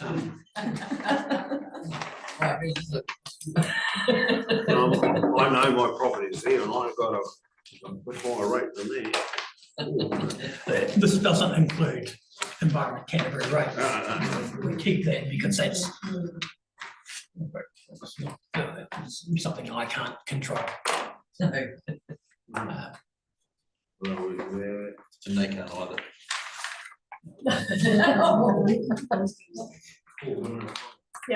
Jason, I've just got a question here for Yeah, Gary. absolutely. Thanks, Madam Mayor, and I'm gonna ask this question carefully, because I'm not trying to display social conscience or whatever the words may be here, but just the mechanics of how these numbers are derived. When you look at, for each of our districts, Amberley is one, and I know one of the factors in Amberley is the increase in the amenity rate. But in all cases, the lower volume properties have a higher percentage rate increase. I'm just thinking about the environment we're in today and some of the feedback we might get. Is that from an arithmetic viewpoint, is that driven by the 30%? Yep. That's what I thought it was. Entirely. So the only way around even trying to fine tune that, if that was the right words, is to make adjustments away from our 10-year practice. I accept it, I'm not recommending it, I'm just exploring, would be to change that UAGC below 30%, and that would spread the load slightly. Absolutely, and that is the reason. I mean, we could change for the amenities rate. Generally, it is 90% of the rate requirement for the amenities rate is charged by a fixed charge, and the other 10% just by a capital value charge. We could change that, but really it comes down to the philosophy or the policy that we've had. You know, we could reduce that to 25% instead of 30%, and it will show a much different movement towards higher valued properties, because then a greater portion of the rate requirement will be funded from rate rather than a fixed charge.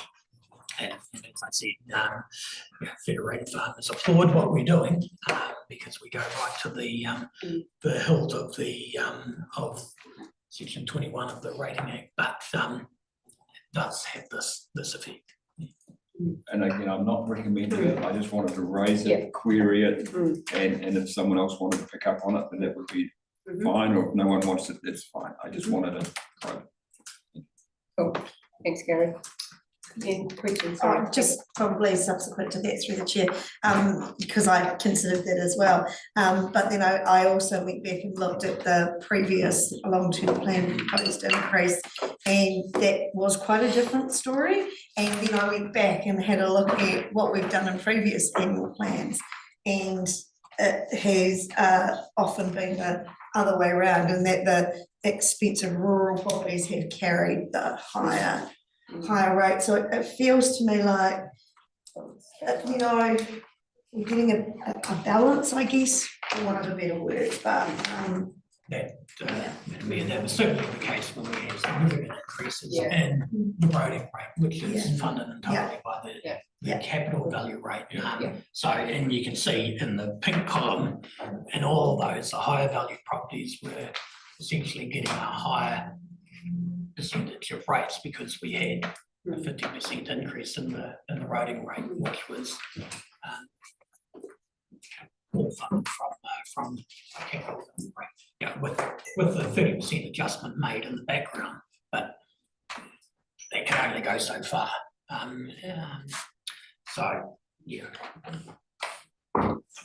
and there is in the pink column there are instances where some of those properties we're looking at a 20% increase in the rates, even though the underlying average was only 14.5. Thank you. That's great, thank you. Look, Jason's gone through the information. We're accumulating this knowledge around where these draft budgets might sit through these workshops, and considering the impacts on our communities and what their needs are through their amenity rates. So is there any further questions that you might have to clarify the position that we've come to as a council before we look at adopting the draft budgets, because there's still a little bit more work to be done as well, so. Does everybody have clarity of mind? Yep. You got any final comments, Jason? You're all good to go? No, I suppose Yeah. the process from here is draft budgets adopted so we'll start preparing a consultation document on that basis. We do need, I think, under the Local Government Act, do need to do a consultation document this time for the annual plan, because there is significant movements from what we allowed for in the long term.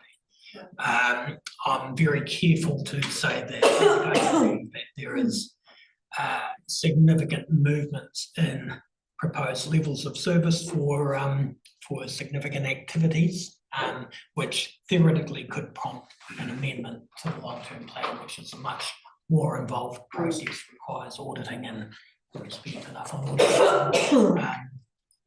But there is a bit of clarity, a bit of confirmation that needs to be made in that respect. I have asked the question, just have not got a response, and in my head, no news, good news. Yeah, certainly the reduction in the roading budgets in the long term will have an effect on levels of service. In the short term, we will argue that they don't. Okay. Councillor, so, we understanding what we're doing, we're understanding, procedurally where we're at as far as this goes. But just before I seek a recommendation, going back to your agenda pack on page 3, I just want, I know we always do it, but it's genuine I just want to acknowledge the work that you do working with our communities, Jason. I know we have individual community committees, and then another one meets the next night, and sometimes they're long discussions, but you always listen and reflect that need from our community's perspective. So I just really want to acknowledge you for that, because whilst it's only one meeting for one community, it's actually several meetings for you to attend to and pull those numbers up and make them real in a document like this. So yeah, I want to thank you for that. So with that being the case, we do have a recommendation on page 3. Is there someone of the mind to adopting those increments? Thank you. Do I have a seconder? Thank you, Fiona. Subject to the. Yes. Correct. Yeah, that's right. Sorry. You happy with that, you guys? Okay, we're clear on that. Understand, all in agreement with that, please say aye. Aye. Those against? That motion's carried. Thanks, everybody. That does bring us to the end of today's agenda, and therefore the meeting will be closed. Thank you very much indeed.